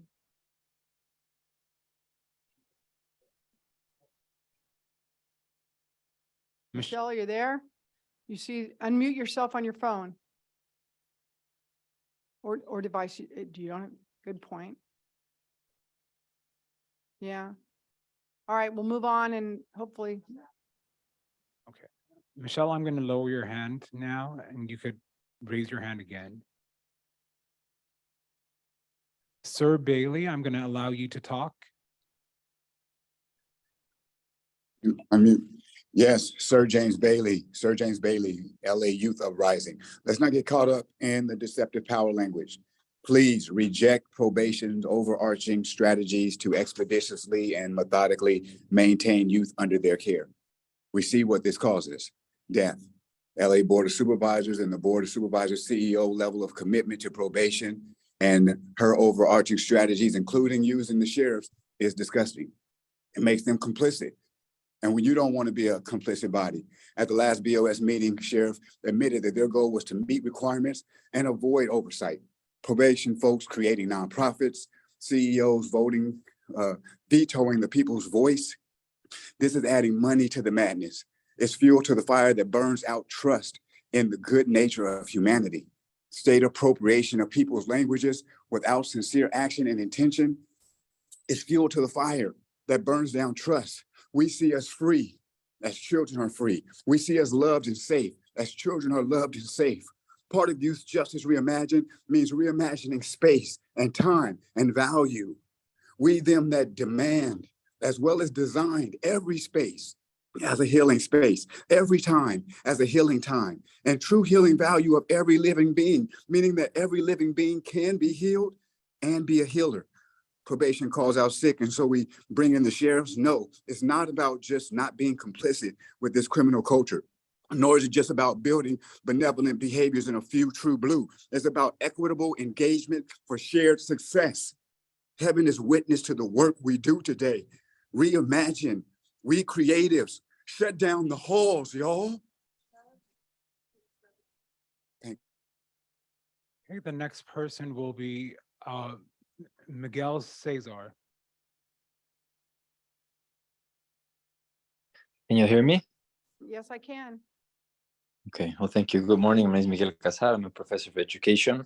And just to borrow from a metaphor, it seems that today has been about a hammer trying to say that it isn't going to be a hammer anymore. It's using the language, co-opting the language of youth well-being to cover up its crimes. We need to begin to be honest with ourselves. Since its beginning, probation was built upon a foundation of flawed, erroneous, and problematic logics that has grown into an oversized, harmful, and unsalvageable institution that has done nothing but infringe upon the rights of youth, and it's made all of Los Angeles less safe as it continues to feed into cycles of harm, trauma, and violence. Today, the hammer speaks about the tragic killing, not the accidental death, of a young person confined in one of their cages, and then follows up that sentence with a call for more metal detectors, dogs, punishment, control, contraband, again, bigger hammers, more hammers, and they're calling this radical change. We don't need a long-term plan to save the hammer. We need a well-planned intervention to transition away from it to create a different set of systems and architectures that are supported by what we know about human development. It's a shame that as a county and as a state, we continue to disregard what is a consensus across all fields, researchers, institutions, and we replace these with like platitudes and plans and experts and jargon. The reason we're here today is not because anyone is excited about what's going to come. It's because of the continuous cover-up of the crimes and a community that has courageously and tirelessly sought to hold them accountable and can call them out for what they've done. Trying to pretend like a hammer is not a hammer is naive. It's irresponsible. It's a hemorrhaging of resources, and it is criminal. We need to confront the reality of these systems. I ask you all, please, please, to hold them accountable. And they talk about the LA County family, as probation has called it today. LA County family is traumatized by this institution. It's been a mafia that has had a political hold over our resources and is doing nothing but try to. Thank you. Next, we have is it Arkayla? Arkayla? Thank you. It's Arkayla, thank you. My name is Arkayla. Can you all hear me? Yes. Okay, my name is Arkayla and I live in LA County and I work for the Los Angeles Youth Uprising Coalition. You all are right. The young person never should have passed away at Barry J. Continuing to trust and invest in LA County probation is giving the green light to treat the over 300 youth in probation's custody as disposable. It is giving a green light to neglect, sexually abuse, and a green light to never hold these folks accountable. Writing a glittering plan for protecting youth in the final hours does not mean that probation will change their behavior in any way. This is beyond too little too late. A life was lost and hundreds more are at stake. Probation cannot be trusted. And at this point, boards like the BSCC and LA County BOS have eroded our trust too. You dragged your feet last month, and now a young person is gone and a community is suffering. State and local policymakers have a duty to protect community, a duty that you all have failed to complete for 2 years as these halls continue to remain unsuitable. You owe it to these young people to release them from probation's custody, and you need to be having serious conversations about how you will repair the harm done to these young people, their families, and the broader LA community. You don't get to sweep this under the rug. Accountability for all decision makers and harm doers is essential moving forward, and reparations to these young people is beyond overdue. This is shameful. This is disgusting. And I am appalled at what this board, the LA County BOS and LA County Probation have continued to do to young people, what you all have allowed, and what you will continue to allow if you do not close these halls today. Thank you. Thank you. Next, we have Nia Moore Weathers. Hello? Nia Moore Weathers, you could go ahead and unmute yourself. Can you hear me? Yes, we Yes. can. Okay, hello. My name is Nia Moorweathers, and I'm a local community organizer in Sacramento, California, working on Senate Bill 823 implementation with the largest grassroots coalition in Sacramento, Sacramento Kids First Coalition, and my policy advocacy nonprofit Youth Board. I'm calling in today to address the loss of youth life in LA's juvenile hall, Barry J. The lack of accountability on behalf of the LA Probation Department and BSCC is astounding, yet not surprising. Isn't it a shame that we have arrived at a place where we do not expect the very people charged with protecting our communities to fail at this very task? The life lost because of the perilous conditions at LA juvenile halls, conditions that the BSCC has known about for months, if not years. I'm sorry, just a moment. In a facility you have kept open because of your commitment to upholding probation incarceration. What is your purpose? What is the point of having these regulations and inspections in light of this tragedy? You are contemplating whether to find LA halls unsuitable, but the fact is it's already too late. This board has known for 2 years that these youth are living in dangerous conditions, and we know for a fact that LA is not alone. These issues are rampant in every juvenile facility in California. It's LA today, but it can and will be another county in California tomorrow. Because you have created a new timeline and new process every time LA has been out of compliance to avoid ordering the halls to close, every county in California has received a roadmap of how to get away with the violating of Title 15 and Title 24 with impunity over and over again. Instead of following the clear processes set out in law, you have changed your own rules and timelines to suit outcomes that satisfy probation over youth safety, all without transparency or accountability. Thank you. Thank you. Next, we have Care First California.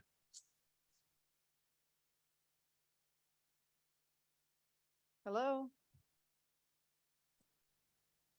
Hi, my name is Marcella Rosen. I'm with the Care First California statewide coalition.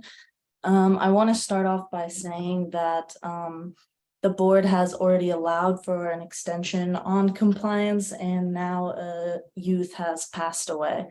The idea that anyone, including the board, including the community, should trust the probation department to regulate this with an additional 150 days is ridiculous, it's ludicrous, and it's disingenuous.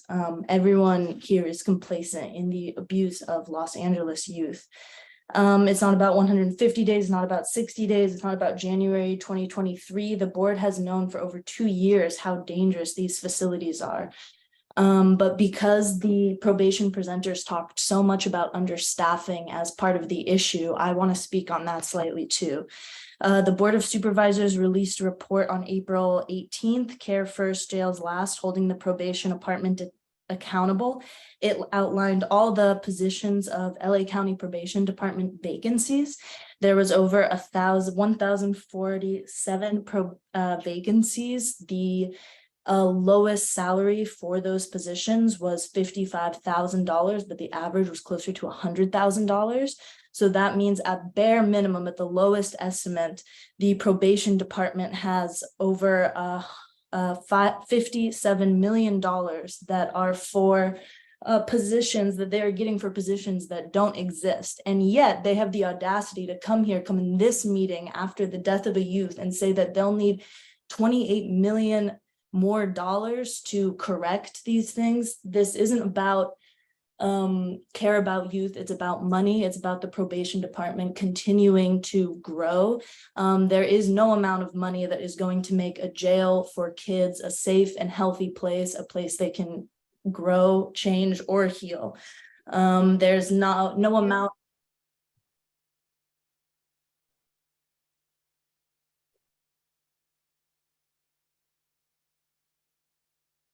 Next, we have Bernadette.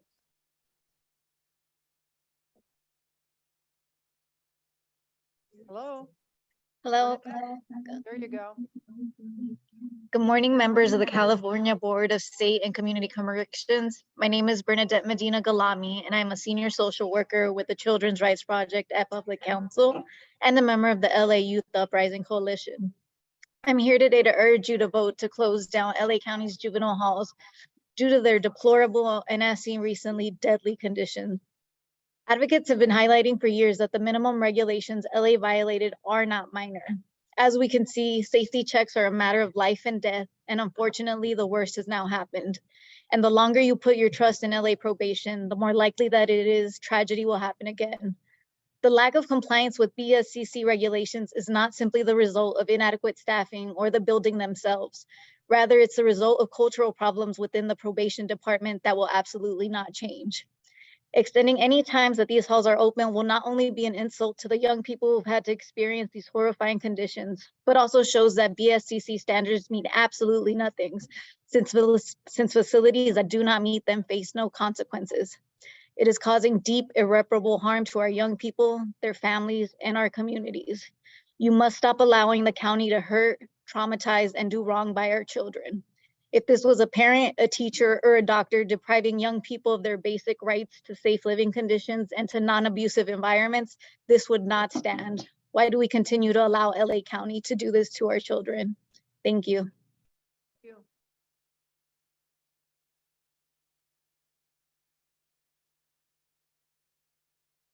Next, we have Manuel.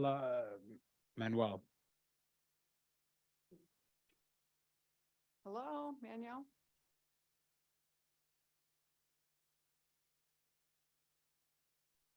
All right, Adam. Good afternoon. Good afternoon. Can y'all hear me? Yeah, we can. So good afternoon. My name is Manuela Fontaine, and I'm with the Haywood Burns Institute, and we are part of the California Alliance for Community Justice. And with all due respect to those of us in attendance who actually possess high levels of integrity and a critical consciousness, these meetings can be like circuses when clowns such as LA Probation Department ask for more resources in serious life and death matters, where humans under their watch are dying. I appreciate those of you in position of authorities who have already voiced your opposition to the extension. The hard truth that we all need to swallow is that no juvenile hall or camp is a suitable place for young people.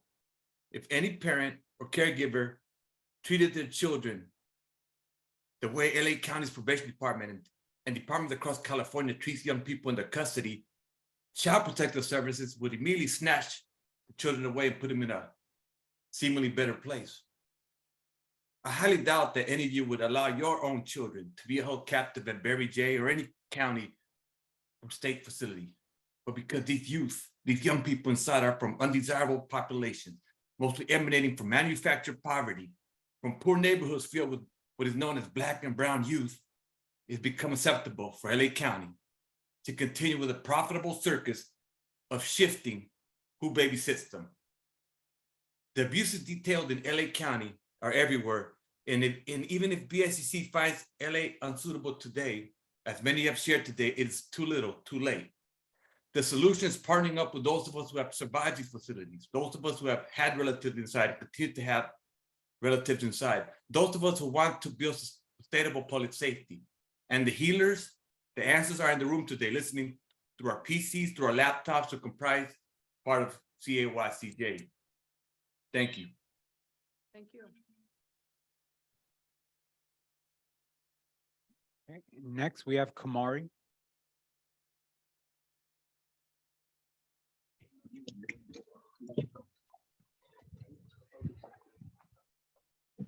Hi, you can hear me? Yeah, we got you. Can you hear me? Yes.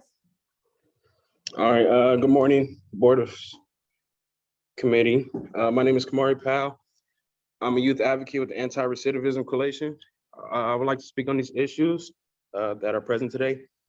I would like to uplift the name of Brian Diaz, who recently passed away in Barry J. Juvenile Hall. With that being said, my experience in Barry J was very unhealthy. There was barely any programs to help out with rehabilitation.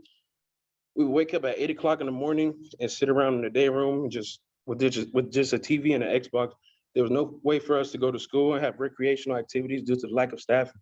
You should be getting prepared for reentry back into the society, not just sitting in a day room and getting in trouble. These are the reasons why youth resort to drugs, just getting through the day. You guys, the board committee, have a chance to do something. I encourage you all to do what's right. Thank you all. Thank you. Next, we have Gracia. Hello, can you hear me? Yes. Hi, this is Grecia Resendez. I'm a policy analyst with the Center on Juvenile and Criminal Justice. So community members have been highlighting for years the concerns going on in the facilities in LA, and not just LA, because let's be honest, this is going on in other juvenile facilities across the state. We raised the concern about fentanyl overdoses and overdoses in general last year, and we warned that facilities were not prepared to handle these occurrences. Facilities were already inadequate, and then we added this. And just as we ask LA County to be held accountable for the death that we are talking about today, I hope the members of the BSCC are feeling the weight of their decisions. This facility should have been closed. The BSCC chose to give probation an extension, and a life was lost. We say this countless times, but I don't think the board truly listens. What if these were your kids? What if you locked up your child in a room, didn't give them access to the bathroom, didn't take them to school, pepper sprayed them, and hit them? You would have your children taken away. These children should not be in these facilities. Thank you. Next, we have Zoe. Good afternoon.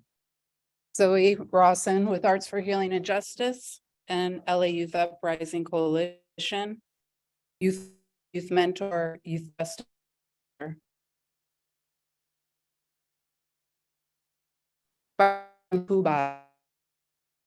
So as you watch the snow fall and do as you're told, I'm getting restrained and pepper sprayed. Still, I retain hope for better days, but as long as I'm detained, I'll never face this deep pain. They stole life from us and voices that are worth more than these old crimes. They ignore us, so we kill them with drugs. I'm made of secrets, every decision followed by regret. If only I can reset everything in my life.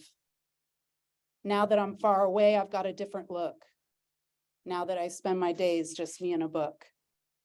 I don't even know if I still have a voice. You should be spending time looking at this issue from the eyes of this young person that we lost, from the eyes of Brian Diaz, from the eyes of his mother, his sister, his brother, his auntie, his grandmother. I'm tired of listening to more ways in which probation can strategically strip away the freedom and voice of young people and their loved ones, more ways to incarcerate them, more ways to isolate them and keep them from the community where they belong. We have people in the community that can hold them safely with love and trust and understanding and respect, because I see it every day, because that's the way I do the work. Next, we have Albert.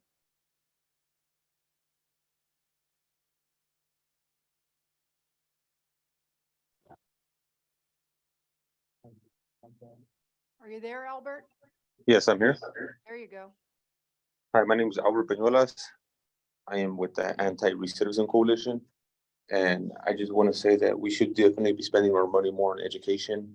As one of the youth pointed out, that, you know, a lot of the kids just sit around the day room and don't learn anything. So I would highly suggest that we spend our money on trade, on teaching them about how to get out, how to get a job, how to manage their money, how to learn programming, how to learn editing. Everything educational wise would help these kids not recidivize anymore. And I am for putting our money for educational purposes in our juvenile halls. Thank you. Thank you. Next, we have Cesar.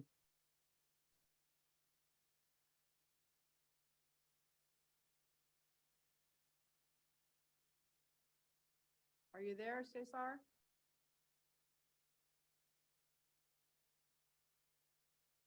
Cesar Gonzalez.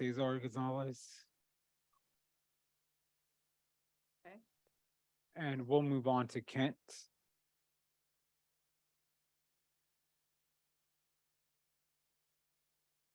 Kent Mendoza. Can you hear me? There you go. Yes, we can. All right, sorry about that. Hello, my name is Ken Mendoza. I'm the manager of advocacy and community organizing at the Anti-Recidivism Coalition.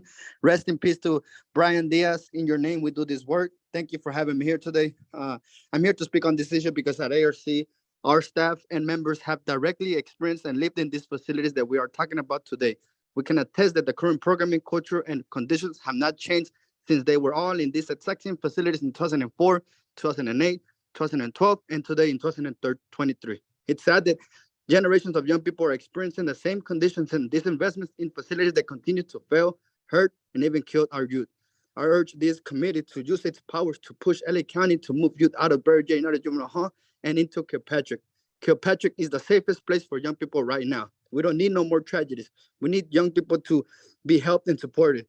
Barry J. United Juvenile Hall and Central Juvenile Hall are indeed unsuitable for young people and their development. Youth need to be environments that allow them to stay busy at all times, where holistic programming can exist every single day of the time they're in there. They need to be in an environment that don't limit or prevent their access to more mentors and credible messengers. You need to be able to move more freely and not be stuck in a one place, one cell, one day room for the most of their time in a facility. They need to have physical freedom and activity. And also, lastly, I urge this board to, basically recognizing that I commend this board for recognizing the staffing issues. However, this little will change if the focus is just about the number of staff. We strongly urge the BSCC to use all levers possible to help improve staff quality and include credible messengers as part of the staff ratio and calculations. Credible messengers are well equipped to work with young people and help them and can help fill the gaps that probation staff cannot. Lastly, I do want to give a shout out to those small handful of staff that are actually doing what they're supposed to be doing in SYTF.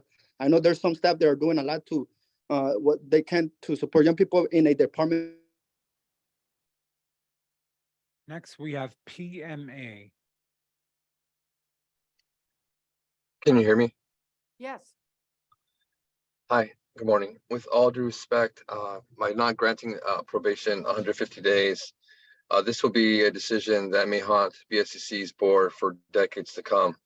In actuality, probation, a juvenile hall or juvenile halls is the only agency that will receive a youth for a murder that was committed only hours prior. Probation is built off core foundations. And so the quote from Marcus Cicero, "The life given to us by nature is short, but the memory of a well-spent life is eternal." That is what we teach in probation. That is what we instill. That's what we provide through care and compassion. And solutions must always be allowed to thrive, and leadership to bring self-awareness, our empathy, our integrity into our full service structure. And so I'll offer solutions. AB 695 has been presented to all 9 floors in Sacramento. But while you will find these halls unsuitable, that money to that bill would supply and upgrade the facilities with all the programming elements that you want. And in terms for staffing, promotions, staff will come back with the incentive to build. And through all the listening and all the lessons we've learned, through all the stories we've shared, promotions, AB 695 can make all of us, collaborate for a better future. Thank you. Next, we have Sam Lewis.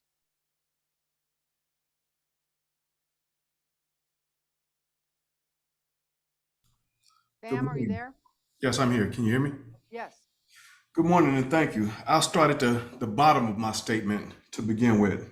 With proper staffing, kids or youth that are incarcerated can go to school, go to college, they can go to recreation, they can go to visiting, and more programming will be allowed. Right now, we have 8 credible messengers that are formerly incarcerated that are in Barry J, working alongside probation to support our youth. I'm adamantly opposed to keeping Central Juvenile Hall open. However, and this may not be popular, but I'm a realist. Barry J needs to stay open, the closure of Central facility, and the opening of Las Padrinas. Central was opened in 1912. It's a castle, it's antiquated. The second thing is allow this new chief, who has done some things that the previous chief would not do, that we advocated for, and is pushing to make staff do what they need to do. I would say give this chief, this new interim chief Guillermo, the opportunity to implement the things that he has suggested. Last thing I'll say is this. If we close juvenile hall, where will our kids go? To San Diego, where they can't visit on Saturdays? See, the difference between me and many other advocates is I'm in there every Saturday. And the highlight of these kids' days is I get to see my family. And I asked them personally this past Saturday, if your family was if you were in San Bernardino or you were in San Diego, would your family be able to visit? Most said no. So let's consider both the family, the youth, and what's best. And let's be a realist about this. If we close them, where do we send our youth? Thank you. Thank you.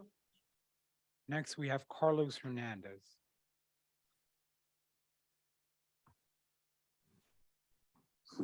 Good afternoon to the board chair, members, and good afternoon to all the advocates.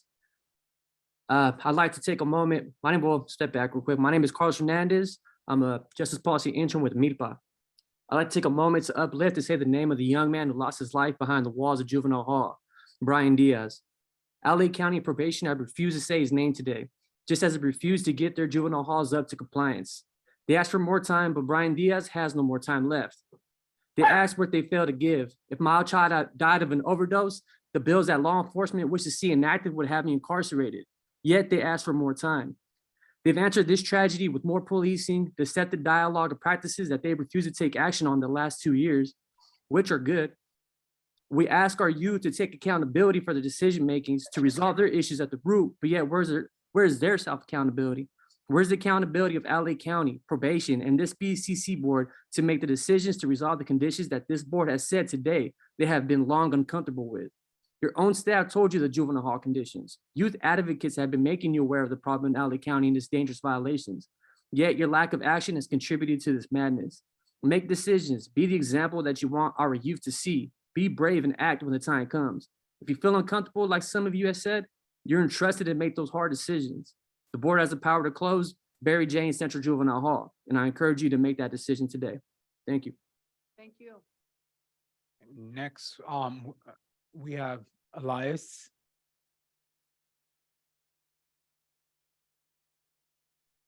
Hello. Hello. Yeah, good afternoon, Board of Supervisors.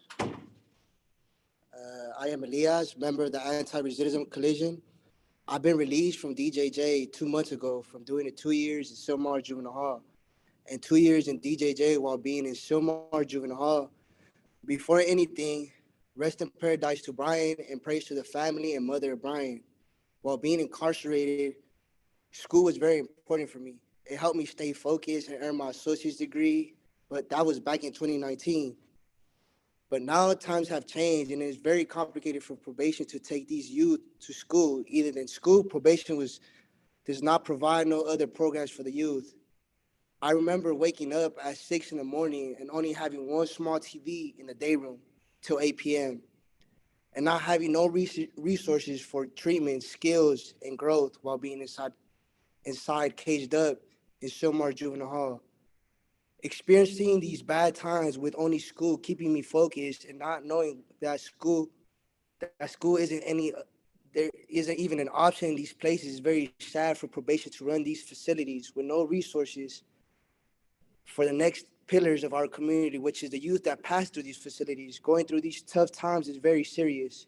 The youth is getting out of these places with no resources, and it's important to change to make these youth come out with successful mindsets. Please do the right procedures in sending these young men to Kilpatrick and Los Padrinos and make our powerful youth into the voices of our community. Thank you. Thank you. Next, we have Lauren.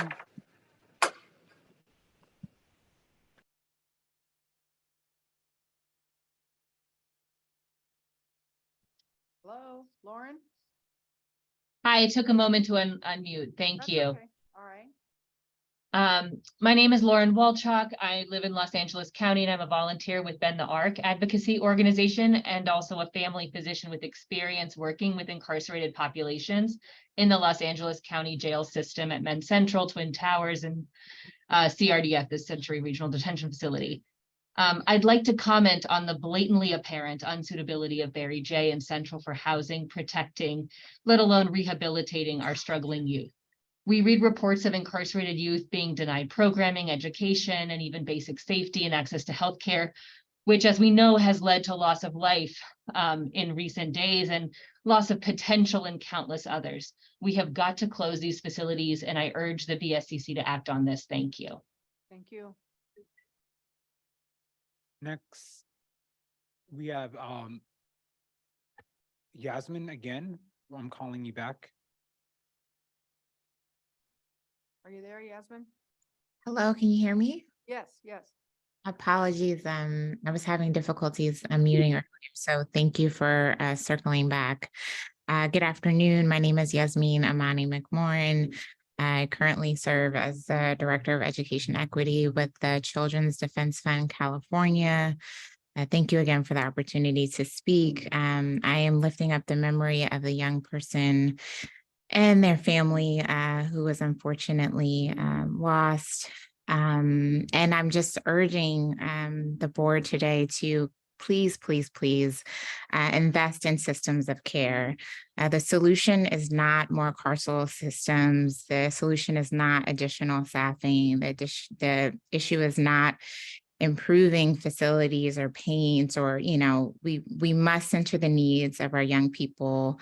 We must center their mental health, their nutrition, their social emotional needs, their educational needs.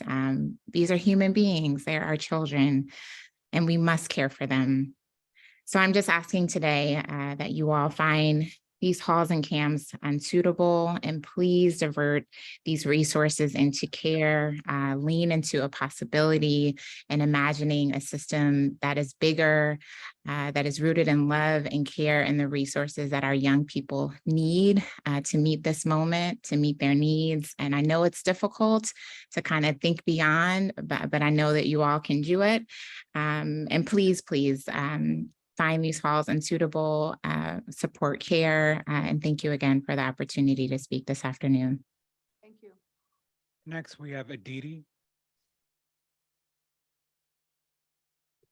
Good afternoon, Aditi Sharakar, Senior Policy Associate at Children's Defense Fund California. It has now been years where the adults charged with protecting young people incarcerated in Los Angeles have sanctioned these young people languishing inside cells where they urinate in towels and milk cartons and gloves, in cells where they are denied programming, education, fresh air, and family visitation. And for LA to come here today and ask you for 150 more days to continue this abuse is atrocious. The truth is, finding these halls unsuitable today is the very least you can do, but it truly is too little too late. The facility walls are not the only issue here. It's not just Barry J and Central's physical structures. Young people have been and will remain in the custody of a probation department that has sexually abused 300 young people over the decades, a department whose culture is rooted in abuse and punishment, a department responsible for the loss of a young person who passed away alone in his cell because individual probation officers created the conditions that led to his death. You have heard these individuals from this department call into your meeting and describe the young people in their care as sophisticated criminals. Those are their true colors. Even if you find the halls unsuitable today, young people will still be surveilled and controlled by a probation department with a long history of sexually, physically, and emotionally abusing the youth in their custody. And until we move all youth out of probation's custody, we know the abuses will continue, even if the physical facilities change. So I urge the BSCC to amend your regulations or call for an emergency suspension of regulations to allow non-probation officers to supervise young people that are stuck in these halls and camps so that the youth at least have a chance of survival. Because if they stay under the custody of this current probation department, even in a different facility, we know the abuse will continue. It's a matter of culture. It's a matter of how the probation department views those in its charge, views that they have told you to your face. Please listen to them. They have shown you their true colors. It is time for the Next, we have Stephen.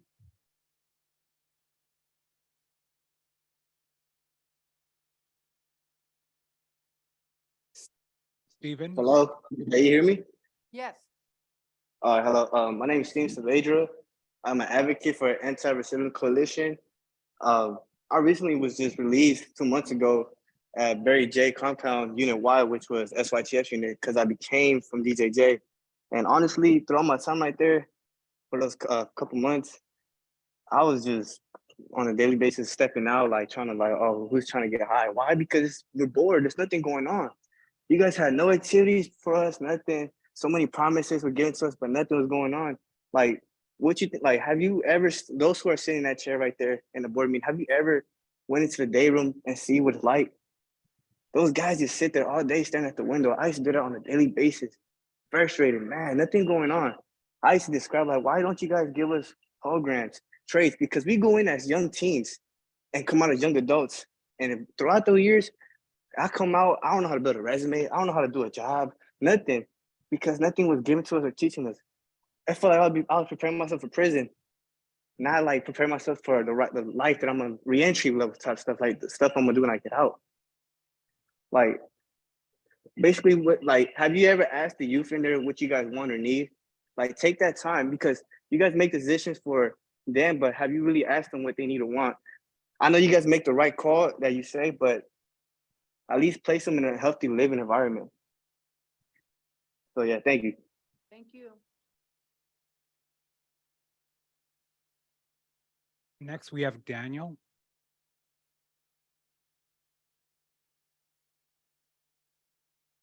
Hello there. My name is Daniel Biswano. He, him, his pronouns. I'm speaking on behalf of myself and the Education Justice Coalition today. Countless times you've heard from not only people with lived experience, but also probation staff themselves that juvenile detention facilities are unsuitable. Yet we continue to see youth housed in facilities that do not support the change or rehabilitation of youth. For many years, these same problems have existed. Lack of education, lack of programs, lack of change, and with that, we continue to harm generation after generation. I'm a testament to not only the change, but the harm the system can have. We aren't speaking about monsters or hardened criminals. We do not need to make Bible quotes or recite verses from Shakespeare. We, the people, the ones affected by these jails, these systems, are saying that we no longer want to lock youth in cages. We no longer want to support the continued trauma places like these inflict on our most vulnerable populations. I ask that you do the same, not because it's us or them or you, but because we're all human enough to see that children, youth, and young adults don't deserve this. They deserve so much more than what they are receiving. Find them unsuitable, please. Thank you. Thank you. Next, we have Thomas.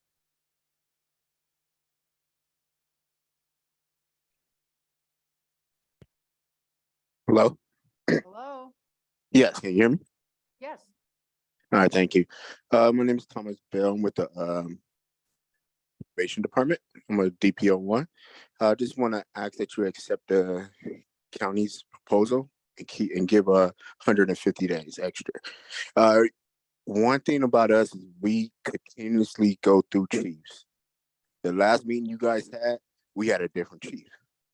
Now we have this one who has a plan that actually sounds like it may work. I just ask that you guys give them time. I know you guys hear from all these CBOs and people who countlessly want us to fail. But as the people who work in the department, the people who work with these kids, and the people who work in the halls with these kids, we do not want to fail. We do not want to fail these kids. We do not want to fail their parents. We do not want to fail our communities. And we work hard to make sure that doesn't happen. Closing the halls and just having all the kids sent somewhere else, or just throwing them all in LP without a proper way of transferring them over there, it's just going to make things more havoc, and it's going to bring more complaints and more problems. Give the county some time, give us some time, and we can make this happen. The people who work for the halls, the people who work in the halls with these kids, we want them to succeed. We want to be there. We want to do our job. We love doing our job. If you give us a little time, keep the halls open, we can make that happen. Thank you. Thank you. Next, we have AM.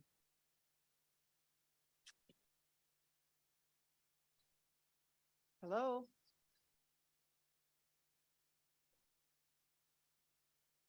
Hello, can you hear me? Yes.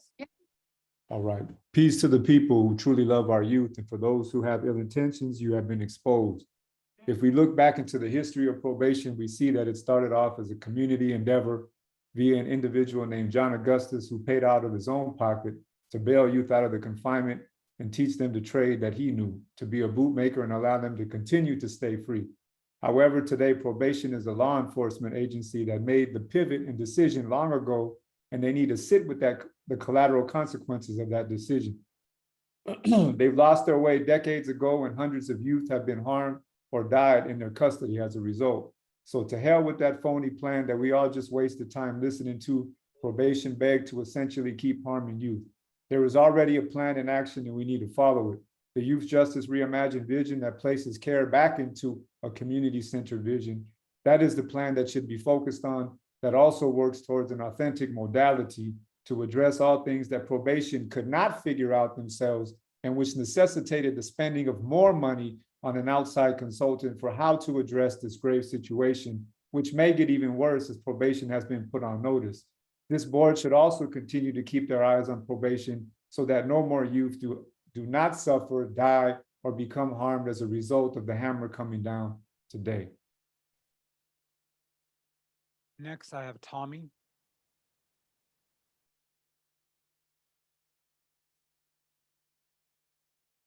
Tommy? We'll move on. Next I have Cesar. Wait, Wait, there we go. no, Hello? Tommy's here. Oh, yeah, sorry about that. Hello, my name is Tom. I am just a citizen of LA, and I've been watching the events occur in LA County for the probation department, how things affected juvenile justice, et cetera, et cetera. What has been interesting is I've watched resources be removed continuously from the probation department, exasperating the environment, making things worse. Then everyone is shocked when things become worse. What I personally would like to recommend is that one, the probation department not only be funded, but there needs to be additional camps to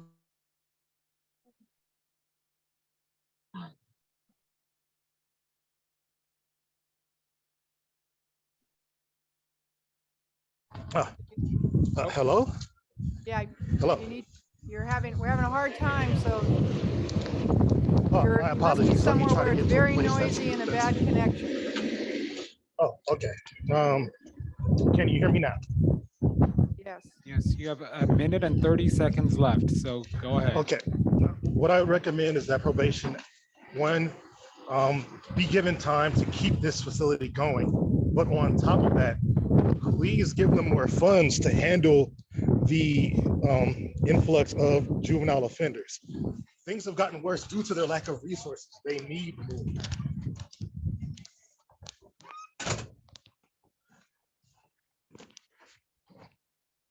And that is all. That's that. Next. All right, we'll move on to Cesar. Or Cesar. Yeah, can you hear me? Yes. Okay, my name is Caesar. I'm an advocate with the Anti-Recidivism Coalition. I'm 26 years old. I just re-entered society after 8 years. I'm speaking today to say that I myself have been at Barry J. Nerdoff and Central Juvenile Hall. I don't agree giving the probation department an extension because it will be extension after extension, and the youth will continue to be hurt. I believe that the youth in Barry J. Nerdoff compound be safely transferred to Camp Kilpatrick, the sports camp, to give these youth a purpose. I mean, everyone's seen the movie Gridiron Gang, right? With The Rock. Yeah. I wish I was sent to a camp like that instead of sitting in front of a TV on quiet, watching random movies and waiting for the next person to bring in the next drug fix. Young people, even those that are there for serious stuff, need the most support that they can get, and sitting in the compound is not going to do anything, just more harm. Cleopatra is the safest place for these youth right now. Also, this is a hard issue, and I applaud those staff that work in SYTF and truly care for the youth. It's just a handful of you, and I want to recognize that. Let's find solutions. Thank you, and I urge you to do more with your powers, so no more young people suffering or even dying in these facilities. Thank you. Thank you. Next, we have Monica. Hi, good afternoon, everyone. I continue to listen to these meetings and how I'm kind of offended on the way that some of these people speak of us. I'm a supervisor with the department, and I remember working camps. I would bring in hooked on phonics programs. There's plenty of programs for these young people. It's just, to me, a matter of management putting back in place programs that are appropriate. So I just respectfully ask that you do not close it. I believe our interim chief has a very good plan, and just allow him to do what's being asked of him. And then if you guys still don't feel that it's worth it, I guess shut it down if that's what you choose to do. But I just think that it would be a disservice to do so. And we don't go to work to abuse these young people. That's not the 99% of us. We don't do that. We took this job with good intentions, and we still have the same good intentions to do what's best for these kids. Because I grew up too in South LA, and I wasn't rich or come from an affluent family as such. And I found a way out, and some of these young people just turned left instead of right, but they still have the ability to prosper in life. That's what I believe. So I don't look at them as hardened criminals and they're nothing. That's not true. Everybody has different experiences in life, and some just made the bad decision, but that should not deter them from doing the right thing in the future. And that's all. You guys. Thank you. Next, we have Annalisa. Hi, can you hear me? Go ahead. Okay, my name is Annalisa Ruiz with the Young Women's Freedom Center. I'll start by reminding you all that Brian Diaz has lost his life, a son, a brother, a young man who should have been protected by a system that failed him and has failed and is failing so many others. How many more youth do we have to lose before board members realize our youth's lives are on the line at the hands of Los Angeles Probation Department, and at this point yours too, because this isn't new. As a matter of fact, the board has known about these conditions since before this tragedy, and yet the board still decided to give LA Probation a chance, as they're asking for again today. All you've accomplished is sending the message to other counties that they face zero consequences when they abuse youth inside, even when it results in death. The reality is that no cage, no facility run by a department without any integrity and has history of sexual and physical abuse is suitable for young people. The youth incarcerated might have needs that are complex, but that doesn't mean they're any less worthy of protection than others. They deserve the same protection, respect, love, and care as your children do. I'd urge the board to not allow the opportunity for another death. Thank you. Thank you. Next, we have Natasha.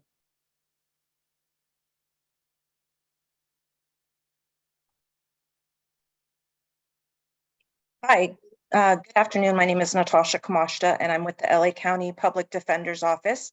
I want to make it very clear, I am not speaking out on behalf of my boss, Ricardo Garcia, but I am speaking in a personal capacity of being probably the only person in LA County that has been attending the probation commission and probation oversight commissions consistently since Margarita Perez was working for the probation department back in 2012. And so I say this with all good intentions, but Ms. Perez's experience is only an adult. She was in the military for over 22 years and only worked in the adult population within our county. And also she's worked in the prison system. I do not have any information that I could find that she has worked with juvenile and with youth under the age of 18. And I would just ask the BSCC, I am not going to say, please follow Mr. Sam Lewis or Miss Zoe Rawson or everyone else that I know that has spoken out here today. I'm not going to make an opinion. I will leave that up to your judgment.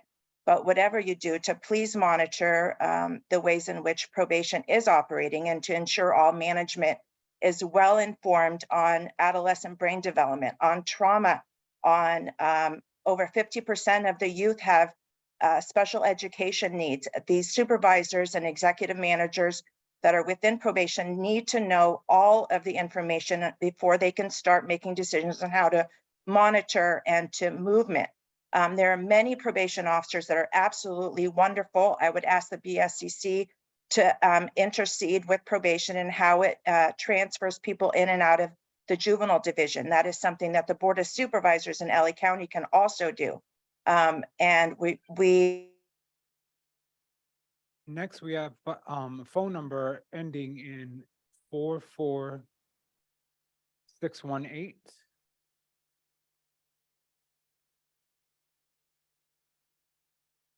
Hi, good morning. Good afternoon, everybody. I'm calling in on behalf of officers in the Juvenile Detention Services. I'm calling in to just voice how most of us feel here. I am a little bit offended by being called unethical, by not having integrity. Most of us people here who are working, who are providing services, have the integrity. We're doing things that nobody else is doing. We're trying to make ends meet. We have hope. The chief that we now have has given us guidance. We have new implementations that seem to be working. And this new ground that we're going to face now is a new slate. Everybody calling in is living on this facade from years ago, 30, 20 years ago, that we don't live in anymore. Even in the last 5 years, things have changed. We are changing. We're being provided with lots of tools now to move forward, opportunities. And, you know, all these programs, all these CBOs calling, you guys are categorizing everybody as monsters, officers here. Should we do the same for you, for all the other CBOs that come in and get caught giving these kids drugs? That doesn't get exposed, right? Because it doesn't reflect everyone. Those small kids who attack and stab staff, those don't represent all the kids we have here. So no, everybody is not placed in the same basket, and it is unfair to place us in the same. So moving forward, opening Los Padrinos, allowing us to create this new foundation under the chief's guidance is going to allow the probation department to move forward with the plan that everybody looks forward to. It is very unfair, and the CBOs, all we ask is for your cooperation so we can start at home. Maybe you guys can go home and allow these kids in their communities to establish some of the fundamentals so that when, unfortunately, that recidivism rate that you guys aren't providing at home and they come back to the halls, we can implement here, and it will not be a revolving door. Next, we have Alicia.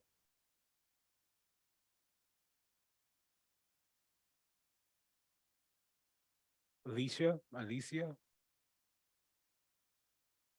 And we're going to move on to Socorro.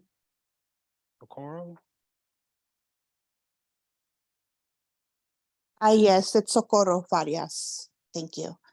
I am a deputy with the probation department. I've worked with youth for the past 23 years. Can you hear me? Yes. Go ahead. Okay. I love working with young people. I want to mention that. I'm listening to this. I want to address the elephant in the room here. In addition to the youth rehabilitation, and we need to speak about victim compensation and community safety. LA County has some of the most violent youth in the nation. And I haven't heard anybody here address victims' rights or safety community. What is the best way to compensate victims, provide safety to the community, and provide rehabilitative services to our youth? And I think the answer is at the halls. I feel like Ms. Perez, Mr. Minor, and Ms. Nancy have something viable to work with here. Solid, it's a solid plan. We also have caring staff. Some of the youth here are indicating just how caring staff is. We have what it takes, and honestly, we just need the right leadership, and I think that they're here. A leadership that can provide the morale and a solid plan. That's what we have here. This is it, and I don't understand why you're saying it's too late. I'm sorry, but when it comes to safety, community, and victims' right, rehabilitating our youth, it's not too late. I hear and empathize with all of these agencies, but in the past 2 years, they have not met us in the middle. They are distracted by the promise of government funds. Please do not be swayed by this. Do they ever think about community safety? Do they ever talk about the victims? I don't think they do. Not once have they ever mentioned them. We have the opportunity to stabilize the balance between community safety and victim compensation, youth rehabilitation. I urge for our final extension with the right leaders and the tools and resources. I'm positive we can make this work. Thank you. Thank you. Next, we have Ed Brown. Good afternoon, and thank you for giving me this opportunity to speak today. I just wanted to let the board know, to give the opportunity to an amazing leader, Guillermo Villarosa, who was just recently appointed as interim chief of probation, giving him that opportunity to expand and work with not just the staff members that he's had, but the union members that represent the probation department, who have been for months on end and years on end, not being able to have that support that he is given now. Also to help the youth who are in dire need of leadership that they have not seen. Our youth are our future, and we can give them that opportunity. And we are not asking, I believe, as a community, much more than giving the man the opportunity to extend a little bit more time so you can see his leadership, which has been shown and profound. And furthermore, he was part of the BSCC and now is a leader here in LA County. Give that man that opportunity so he could continue to lead, help the staff. If we can help the staff, that they're being also forgotten, they can also in turn and help the youth. It's a win-win situation. I know some people have talked about some of the things that they've had, but those are minor that have had other details, minor details that had these influences on some of these kids that in some cases do have a profound experience that they share. Give the opportunity for people to work now that you have given many else in the past. So I thank you for your time, and I understand that the decision needs to be made today, and some of the board members have said that they have no other option. There is an option. There's the final option to give the direct extension to the chief of probation, allowing him to show you his leadership. Thank you. And the last person, I'm going to recall on Alicia Mercado Kelly. Alicia, go ahead and talk.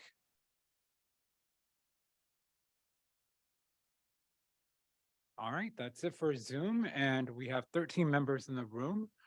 And there will be no one allowed to speak if you don't have your card in at this point. So, all right, let's come on. All right, I'm going to call 3 people at a time, so please make a line behind the podium. The first person will be Jacob Jackson, Justin, and Aaron Palacios. Please make a line at the podium.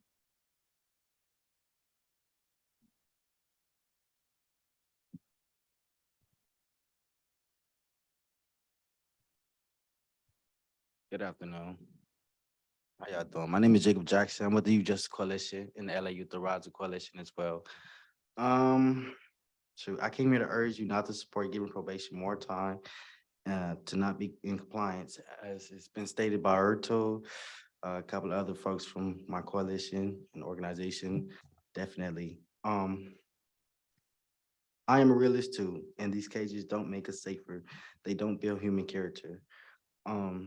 And I just also like to say it has been 2 years already. And in that time, Brian Diaz has died inside these types of facilities. This has been an ongoing thing since Arthur said, you feel me, since probation started, you feel me? And they made that commitment and pivot to launch with the government. So yeah, invest in alternatives to incarceration of our young people, invest in their freedom, invest in their healing, invest in their mental health and well-being, invest in the communities, invest in DYD, invest in youth and community centers. And yeah, you feel me? It's a lot going on. So I hear y'all people. So y'all know what I'm saying?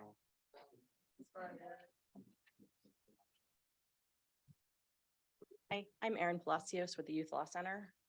I have to say that today's presentation to me was audacity personified.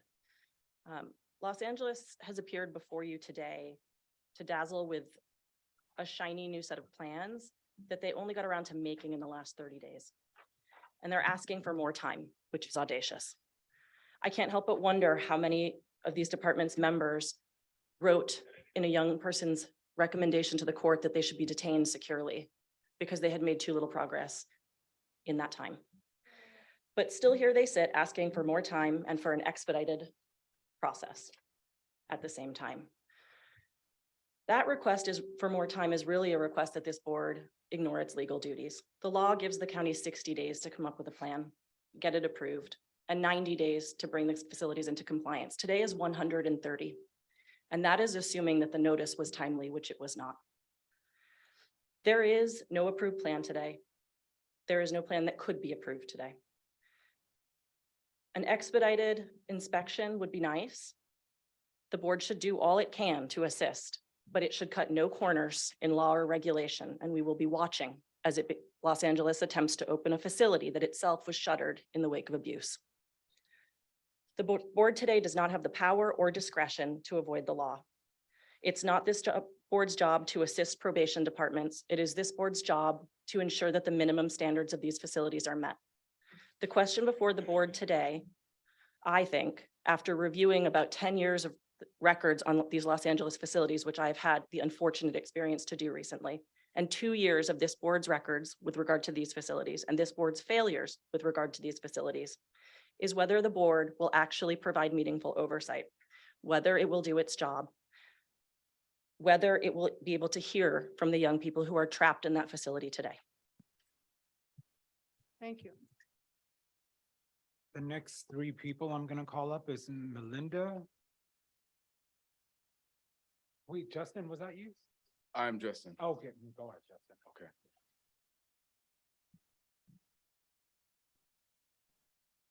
My name is Justin Andrew Marks. I serve as the co-executive director of the Youth Justice Coalition in Los Angeles, and also a member of the Los Angeles Youth Uprising Coalition. You four should be disgusted. You stood up here and lied, and it sounds like the probation chief and you, Ms. Perez, don't have a basic understanding of math. You said that you want to double down on your efforts, but 0 times 2 is still 0. The most dangerous place for a young person in Los Angeles is any facility that is ran by probation. We want to lift up his name again. Brian Diaz, say his name. We appreciate the comments and the fact that you are able to see through the presentation that they put before you. We saw some of the faces of disgust and also your lack of complicity with what this profitable circus, as it was called earlier. But I don't know. I think it was also said too that trust has been eroded. And so if it's not clear and if you have not committed to voting against this extension, we urge you to do so. Thank you. Thank you. And I want to be careful and say to everyone that's going to speak, I'm absolutely fine with any opinion, any conclusion, but I prefer it does not get personal. So if we could work really hard towards not doing that.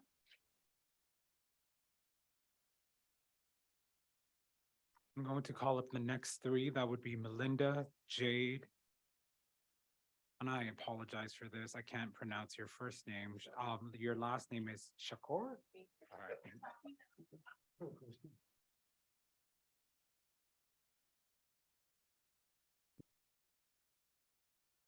My name is Melinda Kakani. I'm the Director of Youth Justice with Children's Defense Fund California. An unsuitability finding is well overdue. As you know, in all of your decisions to give LA County its millionth chance to do better, in your decision to uphold the shameful caging of children, in your decision to prioritize prison preparation over healing, in your decision to look the other way at the child abuse that happens in these facilities at the hands of this department, and your decision to make a circus of this process of meeting minimum standards, a young person died.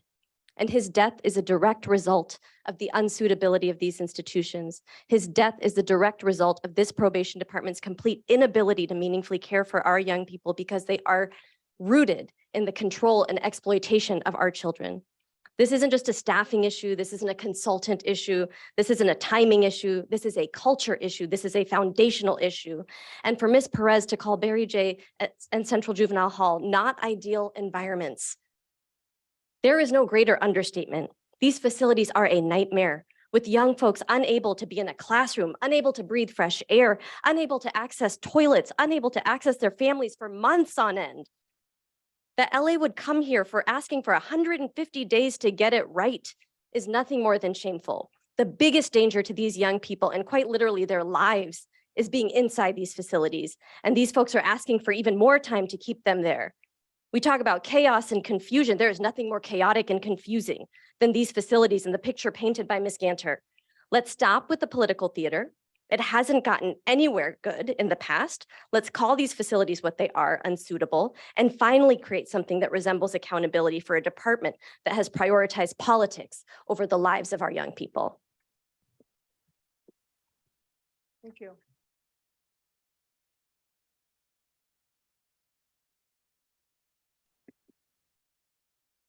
My name is Jade Green, co-executive of Youth Justice Coalition. I'm here to speak on regards to the matter of continuing determination of sustainability. Do not continue. It's not sustainable. A young person died. An American citizen died. A human being died under one of many on y'all's watch. And the world is watching, LA. Everybody knows. And I just wonder, like, how many more youth are gonna have to die before y'all actually do something about it? Where is your humanity? You guys are sitting here talking about putting more money, throwing money at a facility that doesn't even need to be renovated, instead of putting the money where it needs to go. I don't even have to repeat everything that's already been said. Close them now. That's what I'm saying. Close them now. Like Sir Bailey said, shut down the halls, y'all. Shut them down. You have the power to do it. Use it. Use the power that you've been given to protect and serve people, or it'll be taken away from you by the people. Thank you.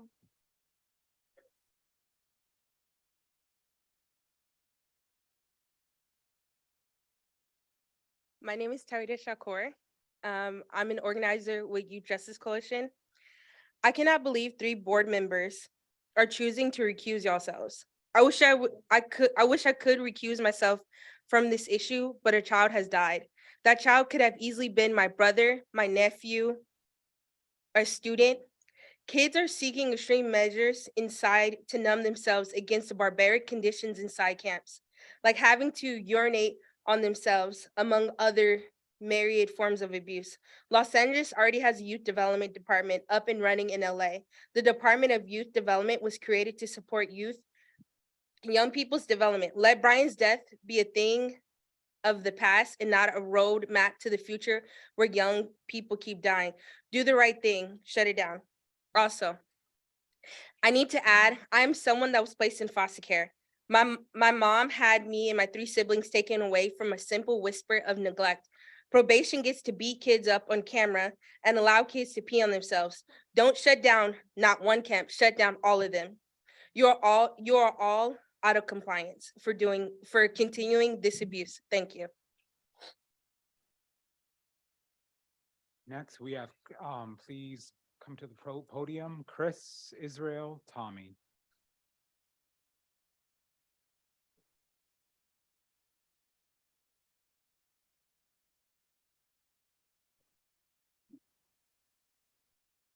Morning. My name is Chris Lodge, and I am the Community Organizing and Policy Manager in the Sacramento office of the Anti-Recidivism Coalition, which works to end mass incarceration by empowering formerly and currently incarcerated people to thrive by providing a network of support, comprehensive re-entry services, and opportunities to advocate for policy change. Today, first, I want to extend my condolences to the family and uplift the name of Brian Diaz, the young person who died in one of the facilities that we're discussing today. Rest in peace to Brian Diaz. And it's in his name and the name of others like him that we do this work. I think a lot of us here many of us here have children. I want you to picture your children right now. Think about your children right now. What would you want to happen if what happened to your child what happened to Brian happened to your child. You have the power, the board, to prioritize the care and well-being of youth in correctional and rehabilitative facilities. You have the power to make change that can impact the lives of the youth in California, and we are here to support and help those changes be made possible. As such, the Anti-Recidivism Coalition is in support of the board's finding of unsuitability for the two facilities that we are discussing and which are in question today. Right now, the youth in these facilities are not being supported enough and provided with basic needs. The conditions in these facilities are isolating, they're dehumanizing, and now they are deadly. So, the environments that these youth live in limit their movement, and little meaningful programming, if any, is being offered. Please find these facilities unsuitable today. Thank you. Thank you.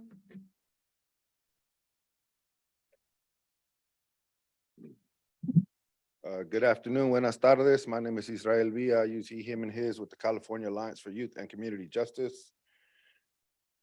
We've advocates, sorry. I wrote something today. Advocates have warned for years that this dangerous combination of abuse, neglect, and violations of basic human rights, combined with the lack of transparency and no real accountability, jeopardizes youth safety. Sadly, a young person has lost his life, and also uplifting his memory and committed to keeping it going. Do we got to do to fight for real justice and accountability?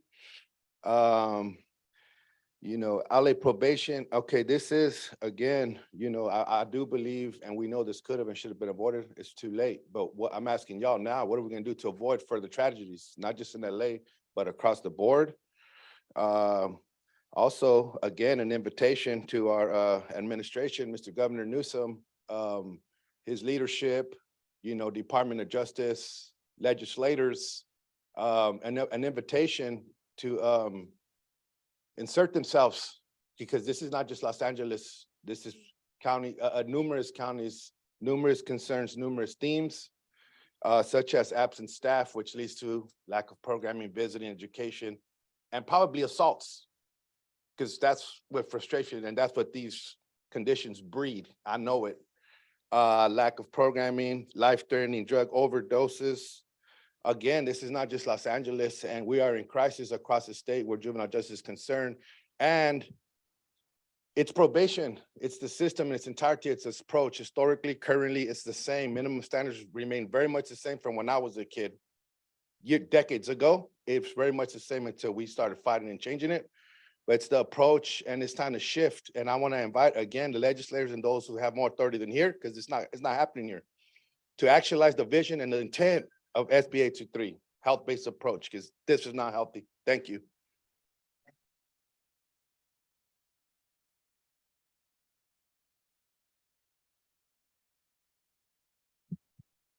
Good afternoon, Board of State and Community Corrections. My name is Tommy Morris, and I'm a program associate with the Liberty Hill Foundation.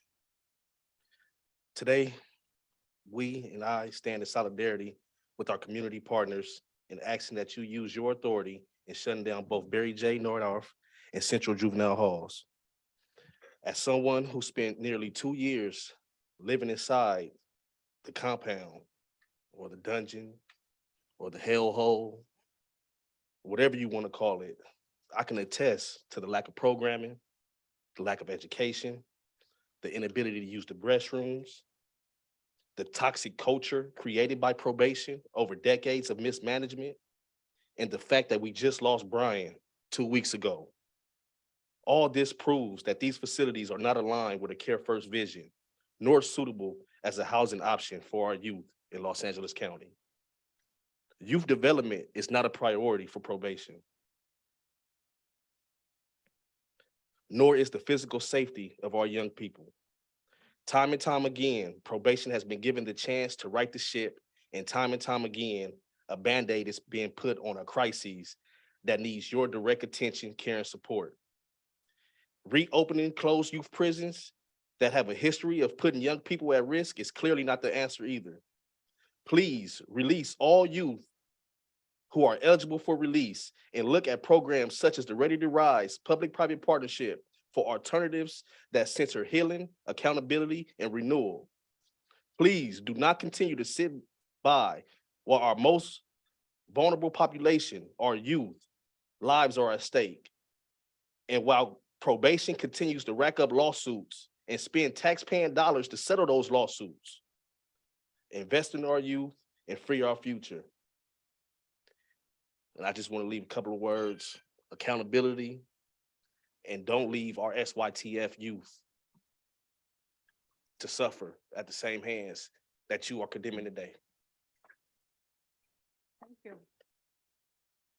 Next, please come to the podium, Stacy, Lupita, and Deborah.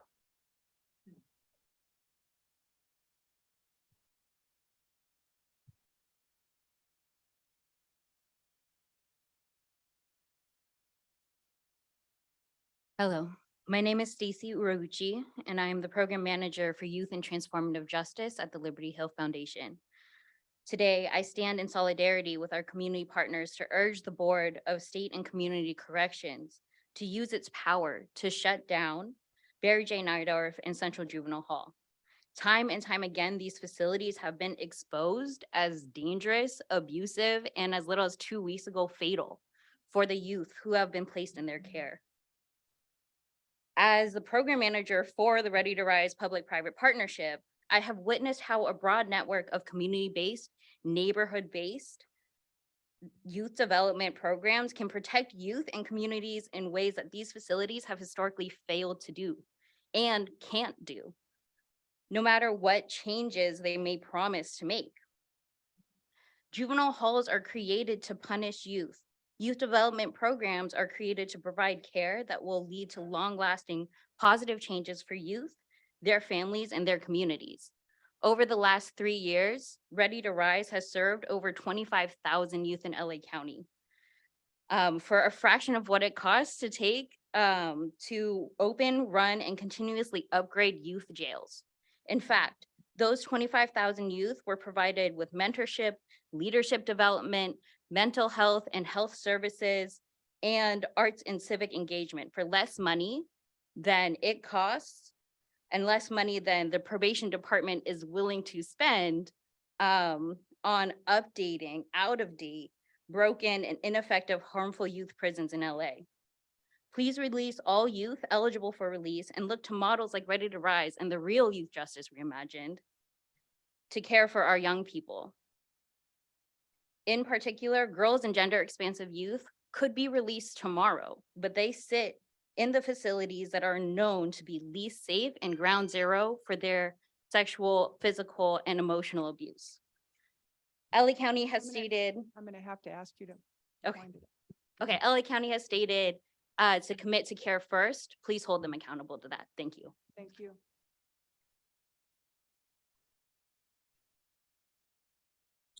Hello, my name is Lupita Carballo with the Youth Justice Coalition and the Los Angeles Youth Uprising. I'm here today in person all the way from Los Angeles because I'm here to demand the closure of Barry J. and Central Juvenile Hall. This board has known for 2 years that youth are living in dangerous, unsafe, unsuitable conditions. And we know for a fact that LA is not alone in keeping youth in unsafe juvenile halls and camps. These issues are rampant in every juvenile facility across the state of California. One thing that makes LA unique from all the counties across the state is the fact that we have a Department of Youth Development and the ongoing implementation process of Youth Justice Reimagined. And even then, ironically, this board nor the Board of Supervisors in Los Angeles has not been able to operate through a Youth Justice Reimagined lens that multiple stakeholders like folks in this room have been calling forward for decades. Care first, jails last means that not stopping at the not ideal spaces, but actions orientation steps that will keep you alive. that will keep you alive. Youth Justice Reimagined means exactly that. Reimagine the system, and every single one of you are responsibility to stop the partnering that is not centering youth and has instead showed you all loudly that not updating policies, not updated procedures, and no training will keep Barry J youth or any youth in care of probation safe. Youth are entirely to receive youth development benefits and services and go through accountability practices that are nonviolent and that cannot understood nor do by the Los Angeles Probation Department. The outcomes of youth will not shift when currently probation staff reported that Barry J youth were denied program, education, family time, all the things that serve all protections from the real physical and mental trauma of incarceration. And your staff also reported that safety checks were excessively denied and youth confined in their rooms longer than necessary. Shut them down.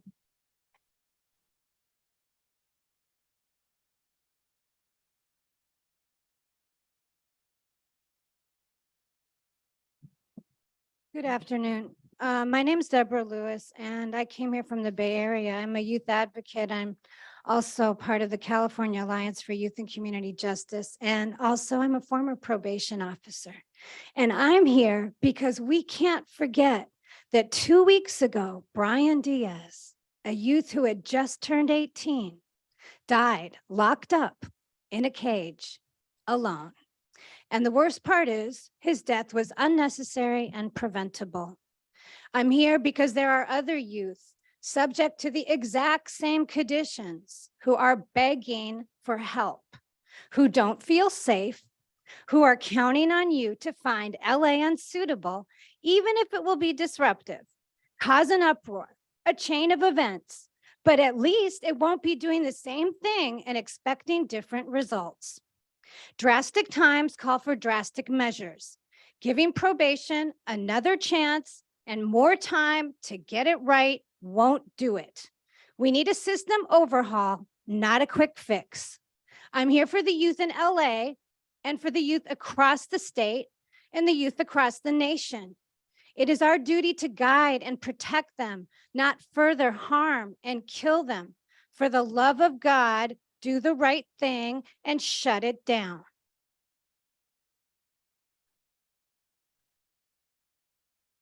I'm going to ask the next three public commenters to come up. That would be Meredith, Brooke, and Carlos.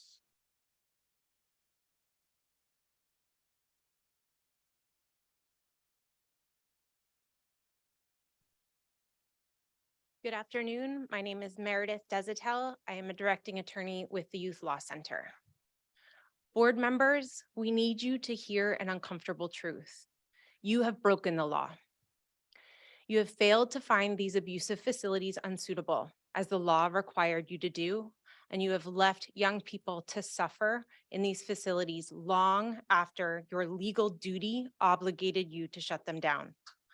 And the entirely foreseeable result is that a young person, Brian Diaz, has died. When young people break the law, they're locked up. But because you broke this law and not that law, you continue to enjoy the privilege of sitting on a statewide board and you get to go home to your loved ones at night. How's that justice? You can't go back in time and fix it. You can't make it right. You can't bring back the young person who has died in a facility you allowed to remain open. But you can stop breaking the law.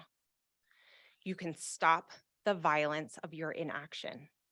And that is what we call on you to do today. Follow the law, find LA County's juvenile halls unsuitable, and issue notice of unsuitability immediately. Thank you.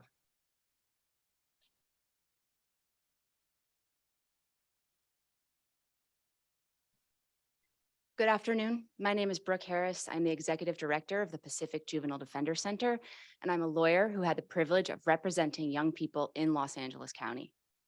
I unequivocally encourage the board to find both Central and Barry J. Nardoff unsuitable. However, creating a separation of the responsibilities of this board between pre-adjudication youth and youth in the secure youth treatment facility currently located in the compound at Barry J. Nydorf Juvenile Hall is legally disingenuous and skirts responsibility for the health safety, and rehabilitation of the young people currently in those facilities and under the responsibility of the Los Angeles County Probation Department. To say that somehow SYTF youth located at Barry J. Nydorf should not be immediately protected against the massive safety, staffing, and cultural issues within the probation department that require the finding of unsuitability that the board is poised to make today is a deep disservice to those youth.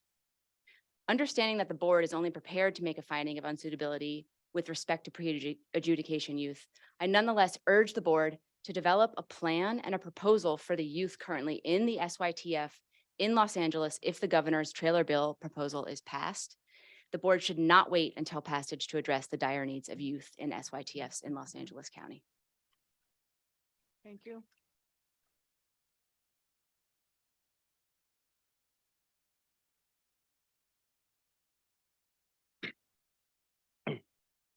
Good afternoon. I'm Carlos Fernandez. Came from Richmond, California.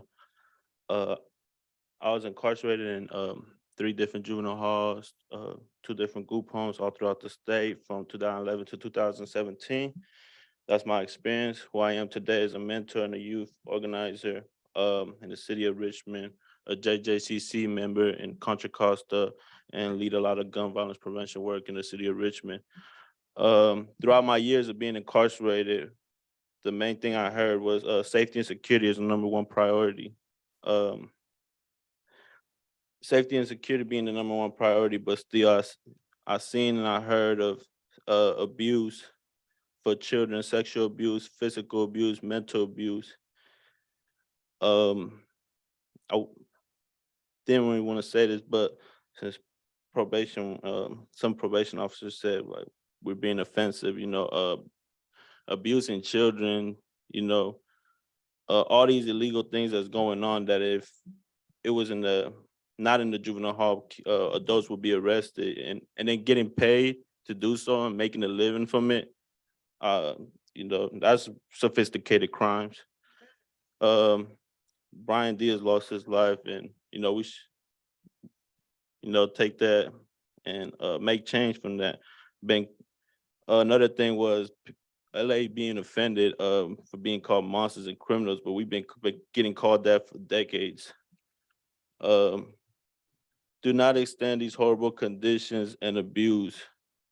Do not extend more harm on children who are put in your care, trusted by the state of California and LA. And prioritize the safety and security of these young children. Prioritize the safety and security of the youth and not probation's wallets. That's all they're asking for, is more resources. It should never have more resources from harm that was done. How you reward harm. Thank you. We have our last commenter, that would be Nancy.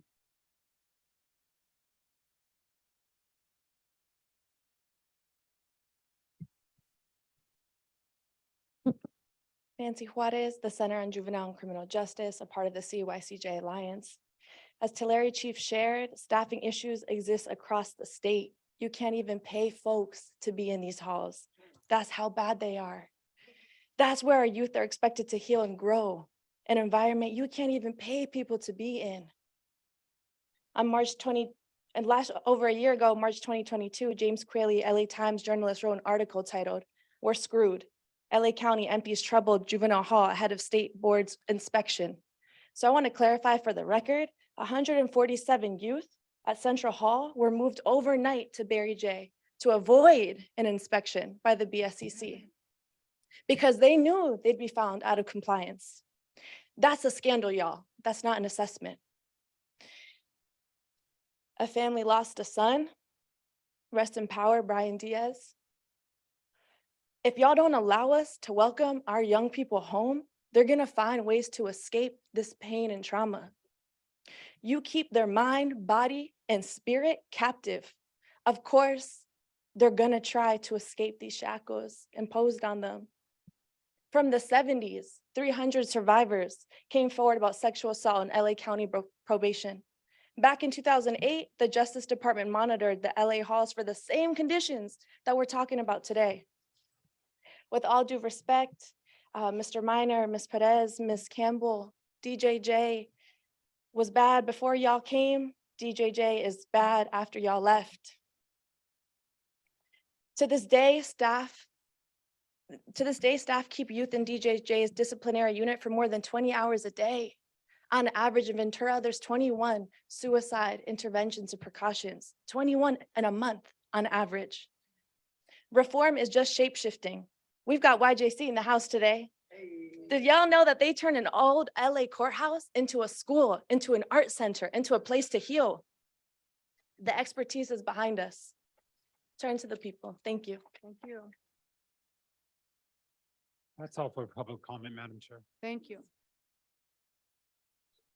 Turning back to the board, and I appreciate all who have commented, all the public comments, both virtually and in person. And I appreciate everybody's close attention to those comments.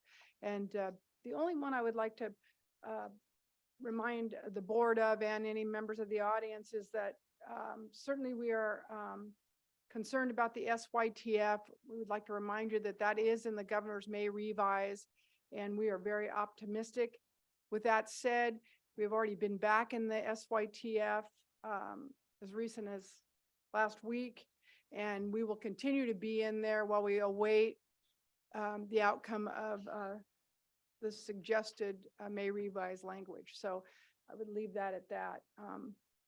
We don't want to leave any youth behind either. So to the board, we've heard a great deal. Does anybody have any further questions, comments, concerns?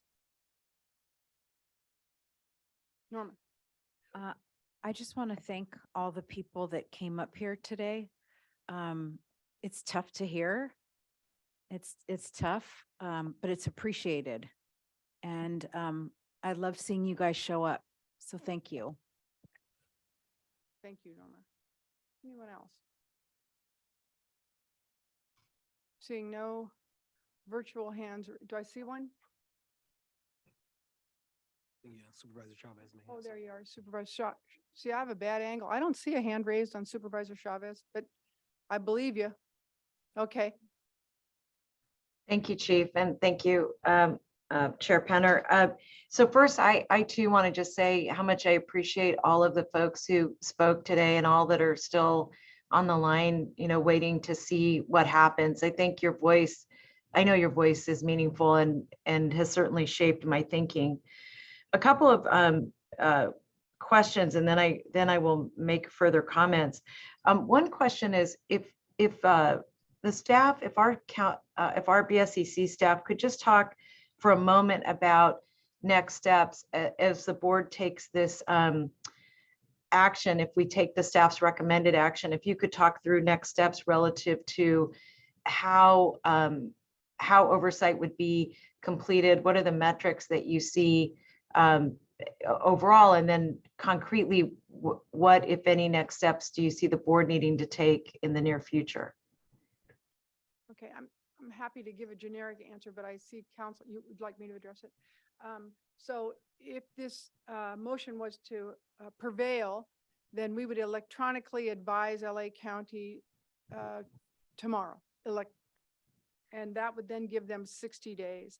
In that period of time, we would do a pre-inspection on Los Padrinos to ensure that it is inhabitable, and we would continue to give technical advice and support throughout that process. I don't know what you're considering in terms of what would go on after that. They would then become another facility that is subject to our inspection and would require suitability for young people to remain in there. But anything? Yeah. Did council want to add anything? I don't think so, not at this time. So then would we be reconvening specifically to consider the follow-up from that interim timeframe, in terms of not just the technical assistance, but where LA County's facilities are at that 60-day mark? No, I don't think so. The action would be that the youth would have to move out of the facilities after 60 days. There would not be any follow-up, except to the extent LA might request at a future date for us to reinspect the facilities to determine whether it would be permissible to move youth back. But that's not what we're discussing at this point. And that, Was your question in terms of Central and Nidorf or Los Padrinos? Actually, all three facilities. I'm Okay. just trying to understand the timeline and then the implications of the action. And then, recognizing that LA County will have its own decisions to make. But I was really just trying to understand what would be happening concurrently, consecutively, and then what, if any, action would need to be taken by the board at a further time. there's no anticipated further action by the board itself.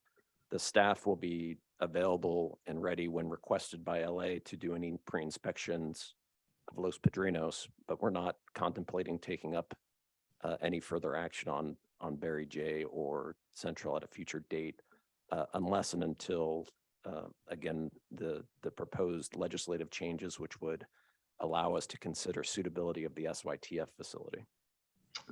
Thank you. And then on that front, and let me just apologize for struggling through this, colleagues. I just want to make sure I understand the what, if any, other actions the board would need to take. Let me just ask one. What prompted my question was understanding that if youth were going to be moved, that the safe and secure movement and where those young people are housed, that is not within the purview of this committee to follow up on. And I guess I'm just asking that as a question. I meant that to be a question, not a statement. Well, I think you raise a point, and as I listened to the LA panel reference their going forward information, understanding we have changed their timeline dramatically by if this is adopted, we would expect every bit of that transition to be safe for youth, family, staff, any stakeholders involved. We would expect it to be incremental. We would have expectations, as we do of every other facility in the state of California, that they run an appropriate, suitable facility. If and when, depending on what occurs next, they end up in Los Padrinos, they are subject again to inspection and oversight by the BSCC. The vacating of these two facilities does nothing going forward except to say we will insert ourselves, we will provide oversight and technical assistance as they move into this new facility. The program that they shared today and the hopes and aspirations that they have, in my opinion, are hopefully applicable to the next iteration of what we're going to ask them to do, but that is subject to what LA County chooses to do. And Thank we you, Chair will- Penner. We'll take a hard look at that. And then Chair Penner, you just said, and again, I just want to make sure I understand this, that as it relates to Los Padrinos, that we would be responding to LA County as they see it being prepared for youth to come back to it. So that's on their timeline, is your point to me. We would, well, should this recommendation be adopted, their timeline is to be out of Nidorf and Central in 60 days from the time of receiving the notice. Now, prior to that, we'll pre-inspect Los Padrinos to ensure that move is meaningful. So I'm sort of teasing out two things. They're proposing to us today one course of action with a longer timeline, If we adopt the recommendation provided by staff today, we'll shorten that timeline, and what they do in that interim period of time is wholly up to LA County. And we will be available for the pre-inspection, for technical support, and in that facility if they occupy it. Thank So you. I don't And want to then, make, I don't want to make commitments for LA County. I'm telling you only what this board can do and will do. that's very helpful. I appreciate it, Chair. I do want to just say that I think having the new chief there is going to be helpful. I'm very excited about that. I think that the addition of, the new team is really very productive. I appreciate very much the attention of the Board of Supervisors. And I too will be supporting staff's recommendation. And the reason really is that we, I think, have tried to be very, very collaborative, really trying to look out for the best interests of both the youth and the staff there. And, frankly, I want to reiterate what my colleagues have said, which is that all of this discussion we're having today should have been had, or frankly never had. And that's why I don't think we have an option but to proceed in this direction. I am very concerned about youth being separated from their families. And so one of the reasons I was so interested in the placement process was better understanding how that would be overseen by probation and what the implications of that would be for particular youth and their families. Recognizing that's not entirely within our purview, I would be very interested in understanding how this process is proceeding. And frankly, I think it would be a show of good faith from Los Angeles County to make sure that the board is informed as to how that process is proceeding. And that's all my comments. Thank you. Thank you. And I agree, Supervisor Chavez. I think other board members and staff agree also. Madam Chair, Yes. I do have just a couple questions, and I'd like to say thank you on behalf of the board for all the comments that were made both online and here in the chamber today. I did just have a point of clarity, and I think Supervisor Chavez, brings a couple of the concerns that I have, because based on the at least the operations action plan that was brought today by LA County. One, I just want to make sure that we're all on the same page about converting Central into a law enforcement intake, processing and medical assessment unit. That if the board finds today that Central and Barry J are not suitable, it would be not suitable for any purpose, right? Including this recommended information that they provided here today. I just want to make sure that I'm clear on that. Well, use of the term any purpose, I should say purpose for what they've outlined here today, correct, right? correct. Okay. So I just want to make sure I'm Yeah, clear I on mean, that. I suppose they could use the facility for something else. They For- cannot house young people Correct. in Nidorf or Central. Okay, right. That's my, To clarify, it can't be used as a juvenile hall. Correct. To the extent that it's used as some other type of facility that the Board of State and Community Corrections doesn't have jurisdiction over, that's again up to the county. get that. But when I'm looking at the plan that they provided here today, it says convert Central into a law enforcement intake, processing and medical assessment unit. That assumes that young people would be there? As we understood that there are holding areas in other places in the state, but they are for a very limited amount of time. Yeah, again, presumably based on their plan, we're not approving their plan onto what they might use that facility for, whether or not they can, our purview is they cannot operate the facility as a juvenile hall. That is sort of where our authority lies. So that's what it can't be used for.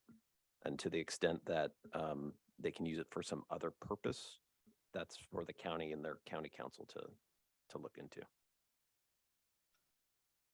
Okay, I think you're struggling with and I don't think this board can combine these two issues at this juncture.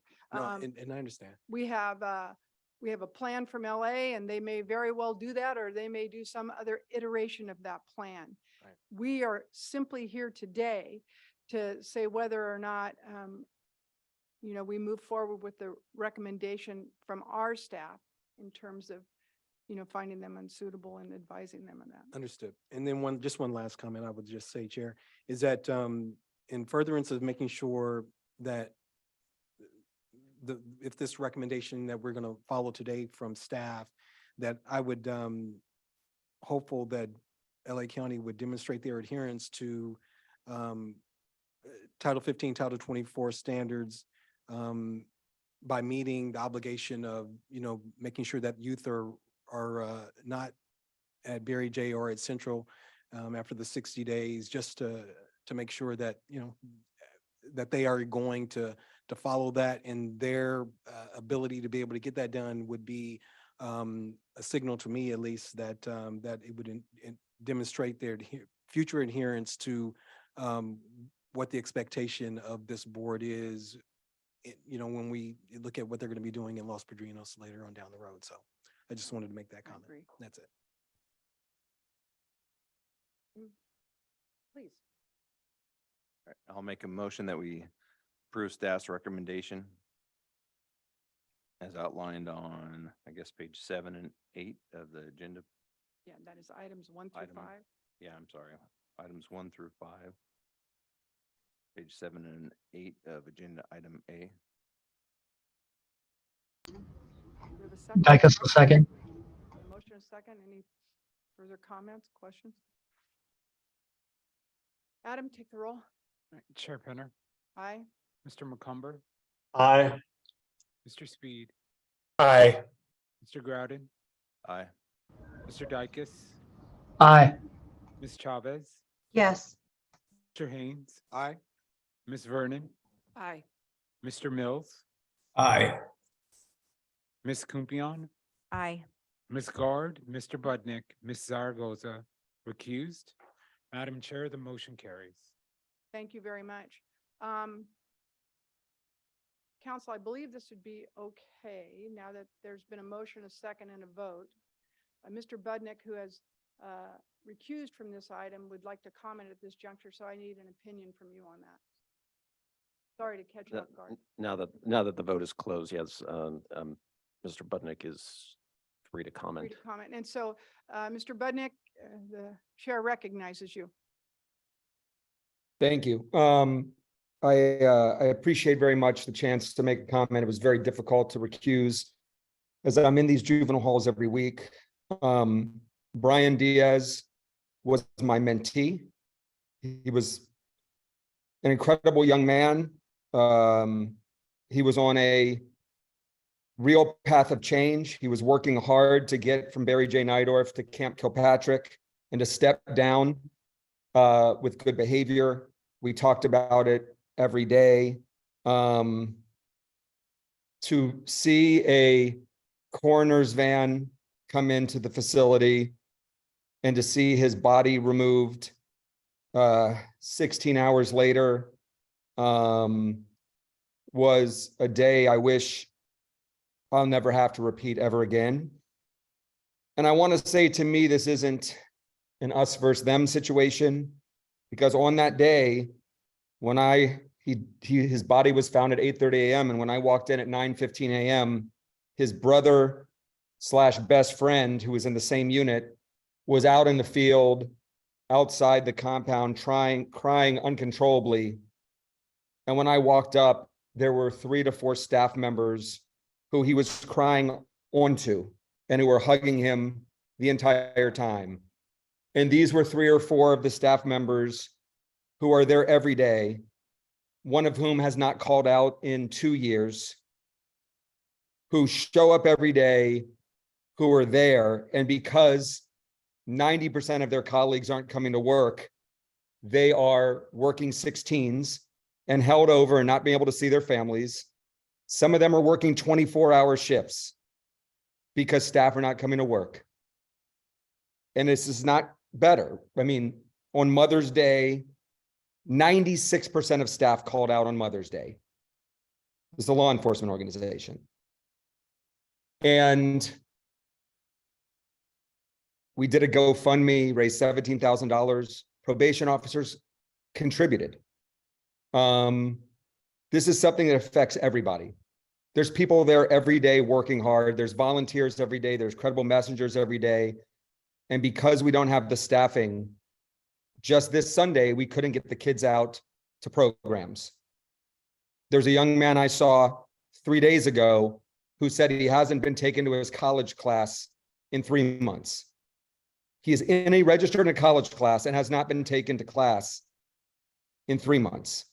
And so I have to thank people like Ms. Dixon and Mr. Daniels and Mr. Ryder and the SYTF casework team that don't call out, that are there every day showing love. I got to thank the credible messengers who are there every day mentoring, coming in with the right morals and values. And there's a lot of blame to go around here, but it was the management of this department that allowed this to happen. And I feel bad for Ms. Perez and Ms. Williams and Mr. Minor and Ms. Campbell, who are coming in the last moment to present what I thought was a comprehensive plan that they should have been here a year ago. And I'm excited that they are here. And I want to throw my full support behind Chief Vieira Rosa, because we have to get this right. We have to, or there's going to be another Brian Diaz. There could be another Brian Diaz any day now. There's nothing stopping it until we can get people to work and get the right people to work. I sent no less than 10 emails to probation leadership where the first sentence was, do something now or someone's going to die in Unit X. Didn't say Unit W, Unit Z, every email said someone's going to die in Unit X. And it wasn't just me. Caseworkers wrote that. Probation line staff wrote that in emails. There's hundreds of emails that said someone's going to die in Unit X. And nothing happened. They brought in a fantastic bureau chief at the last moment. He sent an email saying, one kid in the bathroom at a time. Lock them, there shouldn't be kids congregating inside rooms all over the unit. Like, this is how we need to do this. Get them out to rec, get them to school. And the superintendent at that time followed nothing. And I would walk in that unit and every week it would be the exact same thing. And I would send the same emails and it would be the exact same thing. They're not going to rec. They're not going to school. 3 months not being taken to high school. 3 months. 3 months not getting outside the unit. 7 a.m. wake up, video games, TV all day long, 9 o'clock go to bed, never leave the unit. And when the kids say to me, Scott, when we do drugs, the day feels like it's a 3-hour day. When we're staring at that TV all day, every day for 70 days in a row, every day feels like 100 hours. Like, I get it. I don't justify it. I understand. So I pray that we get this right. 100% support the chief, and we must get this right in the memory of Brian Diaz, a great, great, great young man whose life was cut short. I love you, Brian. A lot of love to his mom, Marlon, is going through excruciating pain right now. And I pray for everyone showing up to work, working 16s and 24s in the Lake County Probation Department that show love to these kids. I pray for the volunteers, I pray for the teachers, and I really pray for the youth that are there. I'll see you guys tonight. Thank you. Thank you, Scott. Thanks for your powerful voice. It's very helpful. I see another hand up. Annalise? You're still muted. Are you good? Okay. I can't hear you. Okay. Annalise, I think you have the wrong microphone selected on your computer. If you click the little arrow next to the microphone icon, there should be a couple of options.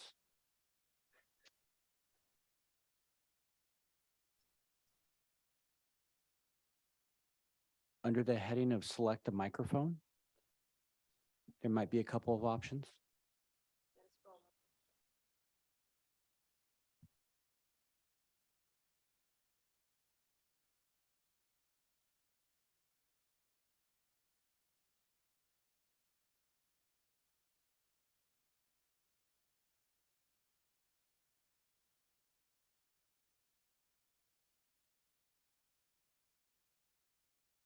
Yeah, we can't remote in, which is what they do with me when I'm in your condition on all these. Any luck there? Is your volume turned up? Okay. You can try hanging up and calling back in. Or use your phone.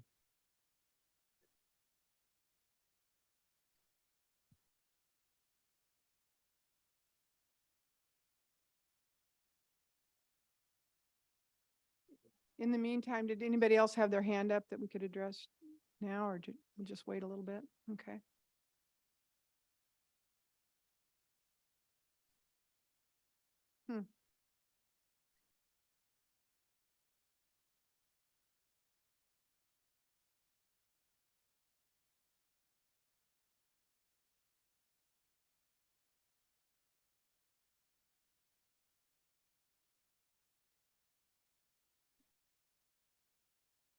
I know Nancy had a flight to catch, so she'll have to leave.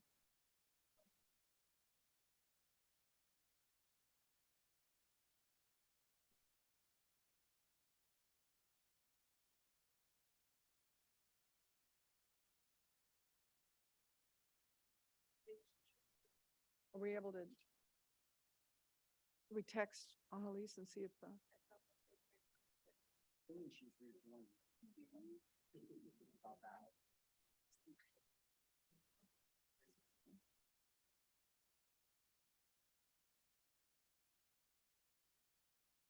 Not hearing. Give it another minute or two. Thank you to the board for all your patience and everybody in the audience. There we go. Let's try again. How's that? Can you all hear me? Yes, we can. Great. Okay, I'm sorry. I didn't realize you all were going to wait for me. I'm sorry that took so long. I just want to say a couple of things. I'm obviously having a really hard time. I joined this board recently in part because I saw what was happening on the ground within the facilities, and I just felt like it would possibly be a space for me to have a voice and to give voice to what these young people are going through. And, learned rather quickly that the advice was for me to recuse from these discussions at the last 2 meetings. And I've really been tormented by it. Sitting in that conference room at the last meeting, I was just so heartbroken to not be able to speak. And I just want to thank everyone that has given public comment. It takes a lot of courage to do that. And, I feel like you all are the voice of these young people, and for you to continue to organize and all your efforts, I just have not gone in vain. I think what's happened today is a testament to all of the work and to really to the love that you all have for these young people. Scott said a lot that I wanted to say. I didn't even realize that I would be allowed to speak at any point today. So I'm grateful, but not fully prepared. I think that I'm just a lot overwhelmed, right? I too was someone who sent an email that someone was going to die.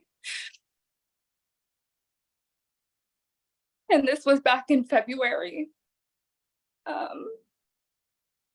I personally know and care so much for young people that were hospitalized and had to be revived. And, having to go back to them and tell them that I can't get them out of there has been just incredibly overwhelming and very difficult. I'm a juvenile defender because I love these kids and I believe in the ability to change for the better. And, I'm so thankful and relieved that the board has had the courage today to do what really should have been done a very long time ago. And I don't know what the future brings, but I know it has to be better than what has been going on for far too long. So I apologize that I'm having a really hard time just, expressing myself, but I'm just, really grateful to all of you on the ground and all of you who have given public comment. It's through you all that I feel like I've gotten through these last couple of months, but it's been incredibly difficult. And I'm sorry if, if there's been any disappointment in my lack of presence on this board. Yeah. Thank you. And let me say this, Annalise. Number one is please don't apologize for being emotional. We're really happy you're on the board. And I think that very emotion will serve this board well. And there was a comment about recusals, and I should say this, I'm reminded now to do that. And that is, it is not a matter of somebody wanting to duck an issue and not participate in the process. The recusal is often done if you're heavily involved.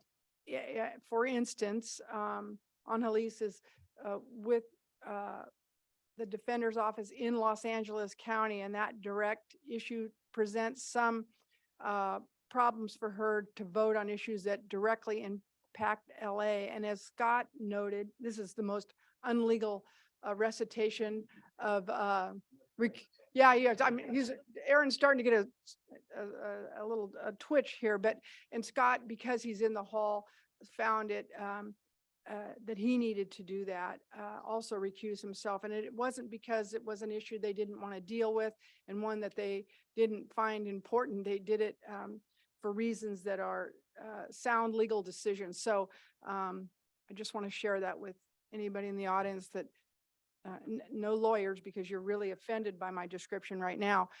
With that said, if no one else has a comment, and I see none, there's been a motion and a second. The action has been taken.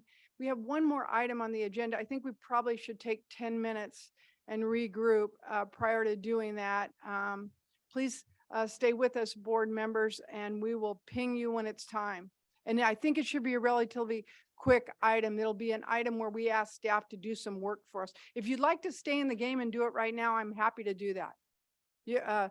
What's the body would like to keep working? The body would like, all right, you have 30 seconds. I know, well, you have 30, nobody leave unless you have personal needs. You may get a water but you have to come right back. I think you're right, everybody. If we leave, it takes a lot longer. I am gonna let,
Reconvene for the last item.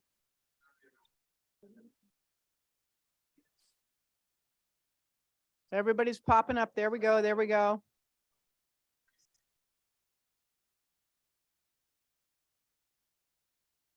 Sorry to the audience. Sorry.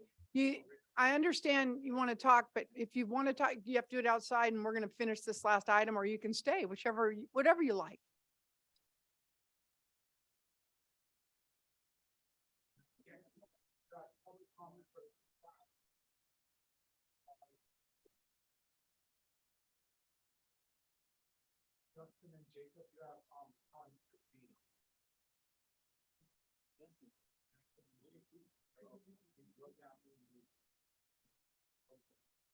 Okay.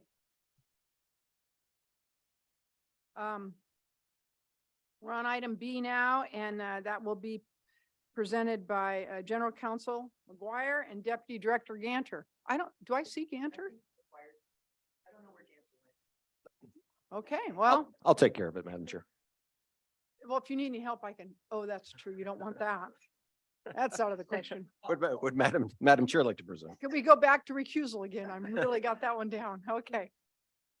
Thank you, Madam Chair, members. I will try to keep this as brief as I can. This item stems from the recent experience in terms of the procedural timing and other issues that we encountered while addressing LA's items of unsuitability, specifically the problem that arose when the corrective action plan was submitted to us on the 60th day, which then required us to not approve that plan at the time, which led to the April board meeting, which then led to the delay for the finding of unsuitability as we work to try to determine whether or not the board could or should adopt that corrective action plan or the supplemental corrective action plan at today's meeting.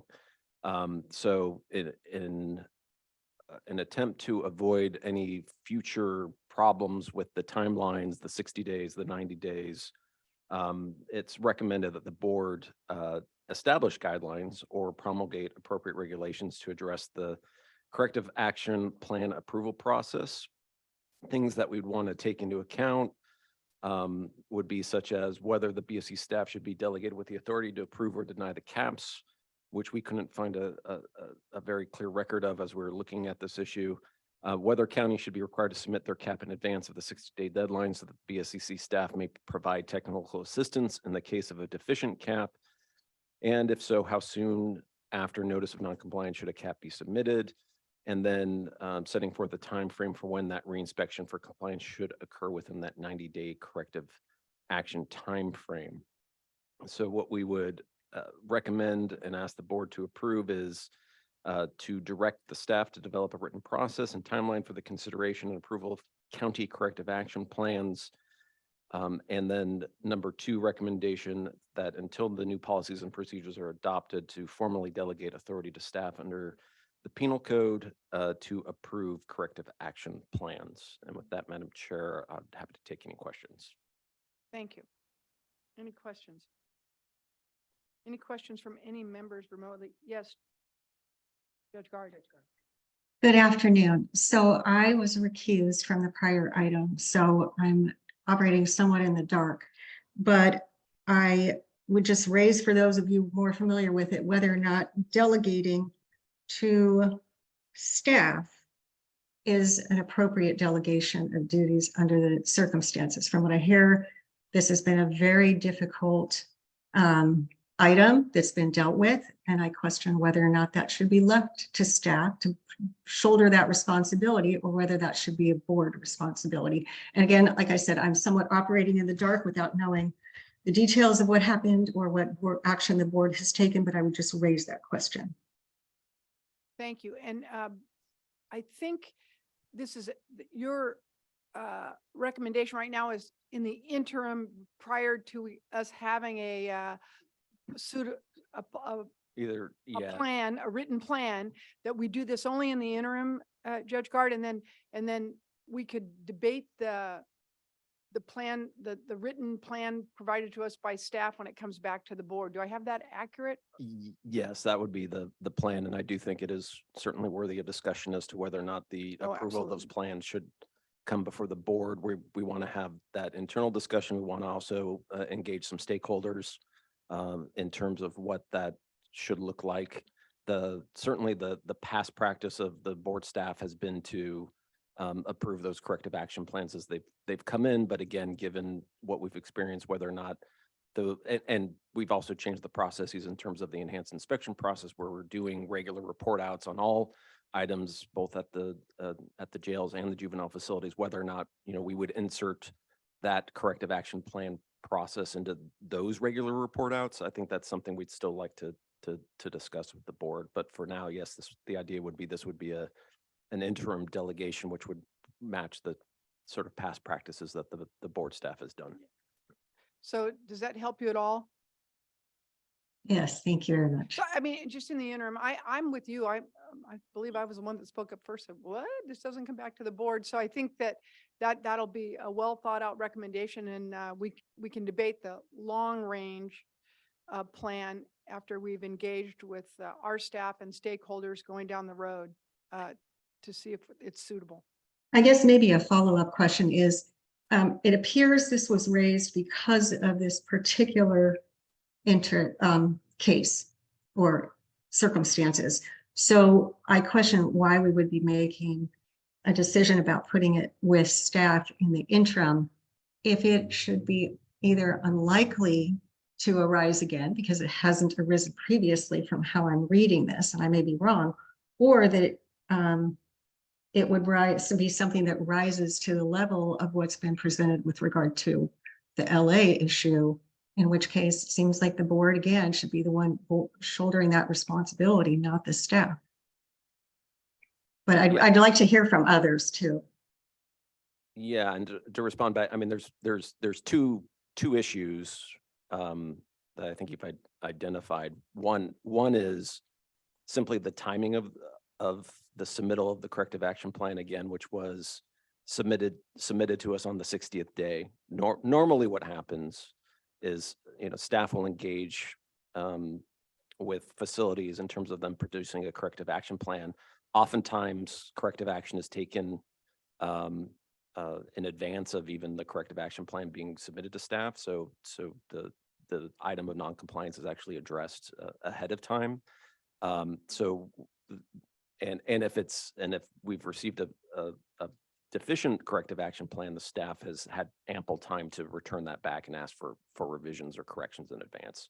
And this was again, a novel situation where we got it on the last possible day at the close of business, staff identifying it as being deficient after the 60 days. And then again, what to do in that situation, which is why we took the action we took at the April meeting in terms of the options of approving, disapproving, or deferring action.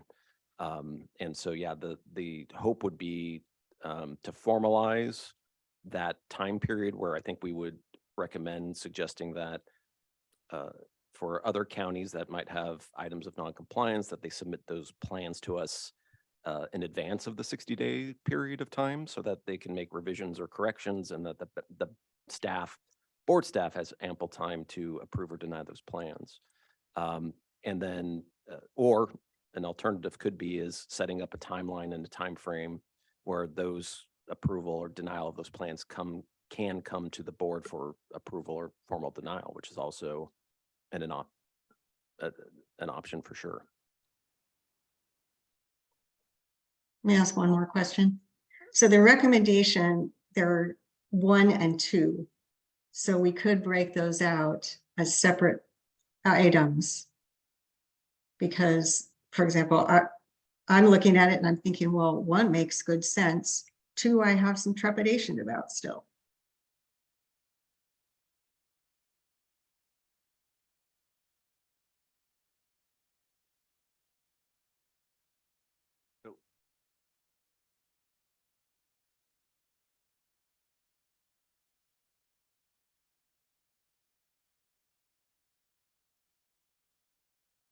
So Aaron, so corrective action plans, that's a regular thing that is happening all the time. Yes. With the agencies.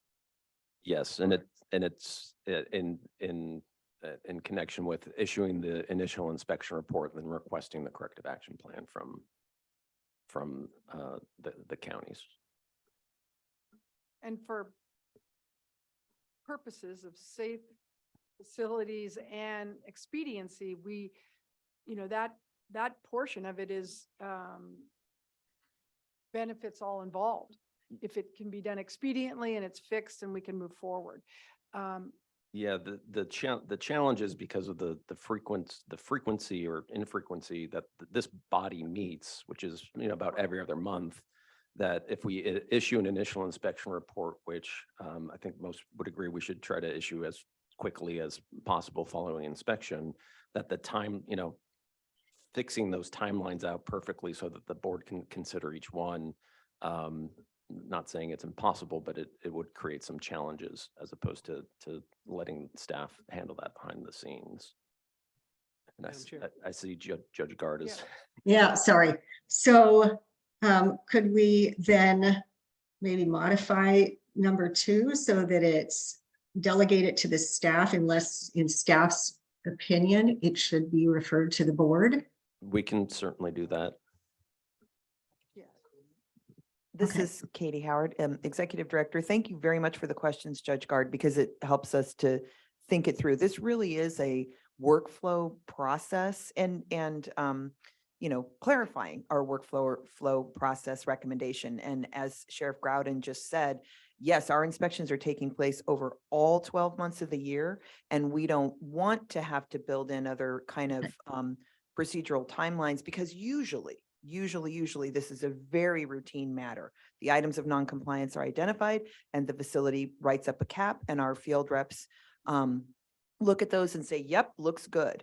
The Los Angeles situation was anything but typical. And so that's sort of, and we know bad facts make bad procedure, but we're just at least trying to address the procedural concerns. And that's why item 2 was there. But what you've just suggested, Judge Gard, unless staff determines that the board should, I think we could work with that. Yeah, and maybe I would add to specify the staff should be the deputy director. Yeah. On approving or denying those plans. Yeah, that's very helpful. So do you want to delete item 2?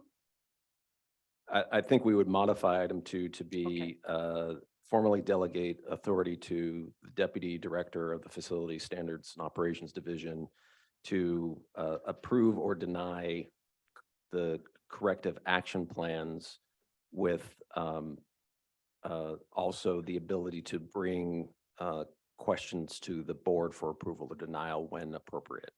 Mhm. Okay. Yeah. Any members? Oh, sorry. Just one question. How long do we think it'll take for us to develop this plan from staff's perspective? I think we've had some internal conversations about it. I think if we have, again, a specific timeline that requires counties to respond, we're going to want to reg that. So we would probably fold that into the ongoing juvenile regulations revision process. This is particular to the juvenile authority under 209 in the Welfare and Institutions Code. So I think it would probably make sense to include that as part of that process. Okay, makes sense. Thank you. Adam, any members of the public wish to comment on this item? Yes, we have a few members of the public. We'll go on, and one in the room. We'll go on Zoom first. And the first person is Girl Has No Name. And I'm not sure who that would be. So how do we?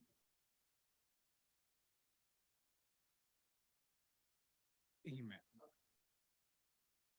So I'm going to call on those who have raised their hands, and the first one will be 032520.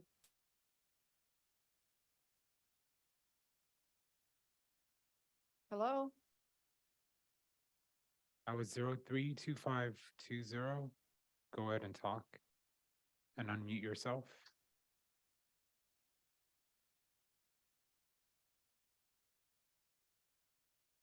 All right, we'll move on to Sean. Hello, thank you. So let me say first that I'm happy with the recommendation. I would like to respond to a few things that Judge Guard brought up. And that is that WIC 209 says that juvenile hall will be unsuitable if there's not a corrective action plan within 60 days in certain circumstances. So if staff is unable to approve or deny these corrective action plans, it is just logistically possible to, in most cases, to follow the statute and have a corrective action plan approved and on file within 60 days. So that is why it's been routine. The only reason it's come up really is, I believe, because Los Angeles Probation Department has suggested that when they filed a plan on the 60th day and it was rejected, somehow it was the BSCC's fault that they did not have an approved corrective action plan and they were seeking to delay. The other thing though is, I would not have thought this was a big deal except for this request for a 150-day extension that happened today. Under WIC 209, the only way I could see that even possibly being considered is if after a corrective action plan has been denied and a facility is unsuitable, that there's then a 150-day wait before the notice is sent. So I would request that the plan you come up with specifically address how long you have to send the notice once unsuitability occurs. Today you said you're going to send the notice tomorrow, so that seems reasonable and the right thing to do. LA's idea that you could just not send a notice for 5 months after an unsuitability determination has taken place should be explicitly made unacceptable under the rules that you're working on. Thank you. Thank you. And next we have Aditi Shakar. Hi, Aditi Sharakar, Children's Defense Fund, California again. Just calling to uplift the need for very clear guidelines on what would constitute an acceptable corrective action plan, because young people and their families who are inside these facilities, when there are violations of the minimum standards, they deserve to know what the criteria is that probation is being held to. It should be uniform across all counties, because though the situation was unique with LA, or so you say, I think you will find that many counties are often in violation of these minimum standards. And it would be very helpful for everybody if the process could outline clearly what you need to see in a corrective action plan for it to be approved, and for the BSCC to stick to that rubric so that there's consistency across the board, and so that young people, their families, advocates, attorneys, everybody has the same understanding of what a corrective action plan needs to look like to be approved. And any plan that doesn't meet those criteria should be rejected. Thank you. Thank you. And we had someone who emailed us, that was Paloma, but we can't find you on Zoom. Paloma? No. And we'll move on to Mel Bailey.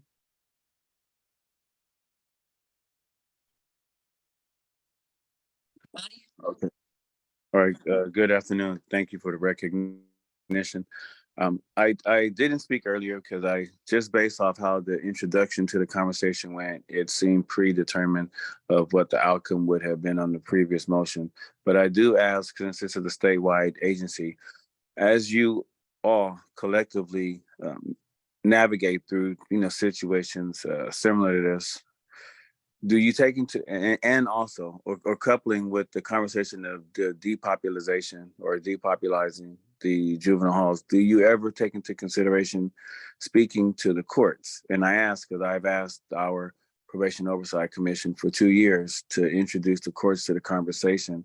And I'm sure all of you are aware that Probation Department does not have jurisdiction over whether or not, typically jurisdiction over whether or not a youth can be retained in juvenile hall. That's a court decision. And so I just ask that, if we can take into consideration and maybe shed a little light, since you are a statewide agency. because we are not getting those answers on a local level from our oversight commission or board of supervisors. All right, that's all I have. Thank you. Thank you. And that's all for the Zoom public comments. And we have one in the room. That would be Aaron Palacios. Hi, Erin Palacios from the Youth Law Center. I wanted to say thank you for taking up this issue. We've been requesting it, and I think time has come to look at the process so that we don't end up in the same place again. I do appreciate the judge's questions, though. I think the board should consider what happens if staff does not approve a plan, and make sure that the plans are called for timely. As much as LA deserves some responsibility for submitting a plan on day 60, it's actually also when the board requested it. And that's routine. It's requested that a plan be submitted by the 60th day. And that doesn't leave time for approval. So I just want to make sure that there's a process by which staff is going to approve it or deny it timely enough that the board can actually hear it again if there's going to be a question. Because I think there's 3 places we have to think about timing. Notice has to be immediate when there's a violation, because it's now known there has to be a approved plan within 60 days and compliance within 90, and absent that, it's unsuitable, right? And then that has to go out quickly. I just want to also disabuse everyone of the idea that this is novel. There was a lawsuit for just this reason already. It was in 2006. The injunction was issued in 2009. We've attached it to a letter. We're in the same place, and it is why I am happy that we're taking up the process. But I just want to make sure we're careful, because I have reviewed the records, and I've seen a number of places where I can't tell when the plan came in, whether or when it was approved, and when the facility was back in compliance. It's possible that those records are there, but I can't tell from looking at it. And I think that there's a danger of it happening again. Thank you. That concludes public comments. Back to the board. Now, I would look for a motion, but I think I'm going to have to ask council to restate the motion because we modified it. I'll do my best, Madam Chair. So move to approve item 1 as is, and then combine with a motion to formally delegate authority to the deputy director to approve or deny corrective action plans, or to refer to the board for approval or denial where appropriate, or when appropriate. Hey, may I have a motion or a second? Move to approve as stated by council. Second. Got a motion and a second? Adam, please take the roll. Chair Penner, Aye. Mr. McCumber, Aye. Mr. Speed, No.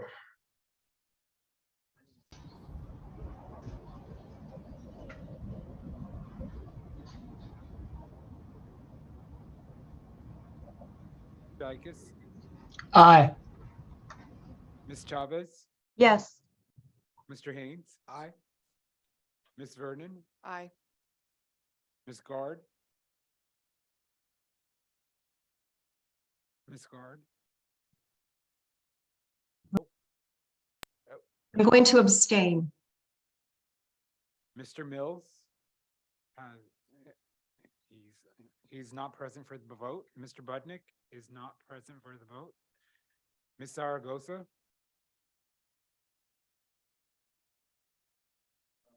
Uh-oh. Can you give us one of these or one of these, maybe? You just muted. You're muted still. I know, I'm sorry. I'd like to abstain at this time. Thank you. Ms. Kumpion. Yes. Madam Chair, the motion carries. Thank you, Adam. Thank you to the board. Moving on now to the time of the board meetings where anyone may speak on any item. We're going to limit that to a 2-minute period. Is anybody? I do not have any public comment. All right, then. Okay. And then we're going to close the queue.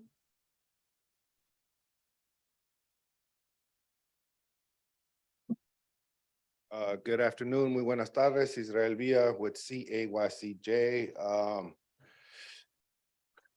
Right now I'm thinking of Angeles, and I has the emotions, it's hard, this tragedy that happened, it's hard. I believe for most folks involved in these conversations. But just definitely want to acknowledge the board today for, something I wish would have happened last year. Just encourage acknowledging the community, our advocates and attorneys and so on and so forth, for their continued work. It's been hard. This is not the only tragedy that we endured that week. There was other losses in numerous communities of young people, and it's been very challenging.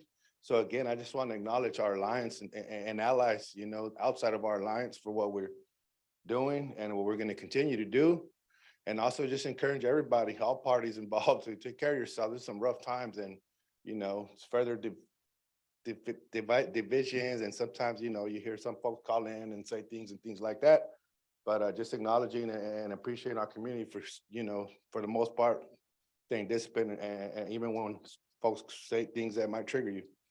And I also just want to acknowledge Angeles up there.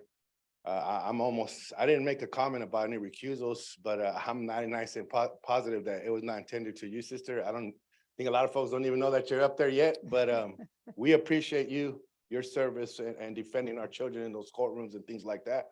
And yeah, just thank you all with that. Thank you. Thank you. All right, and all right, this brings the meeting to a close, and I would just echo yet again my gratitude and appreciation for those on the board and those in the audience. I actually am a big believer in that. Friction makes the world go round, and if we all sat around and agreed, we wouldn't move forward very fast. So thank you all, and next meeting, June 15th, 2023. Bye-bye.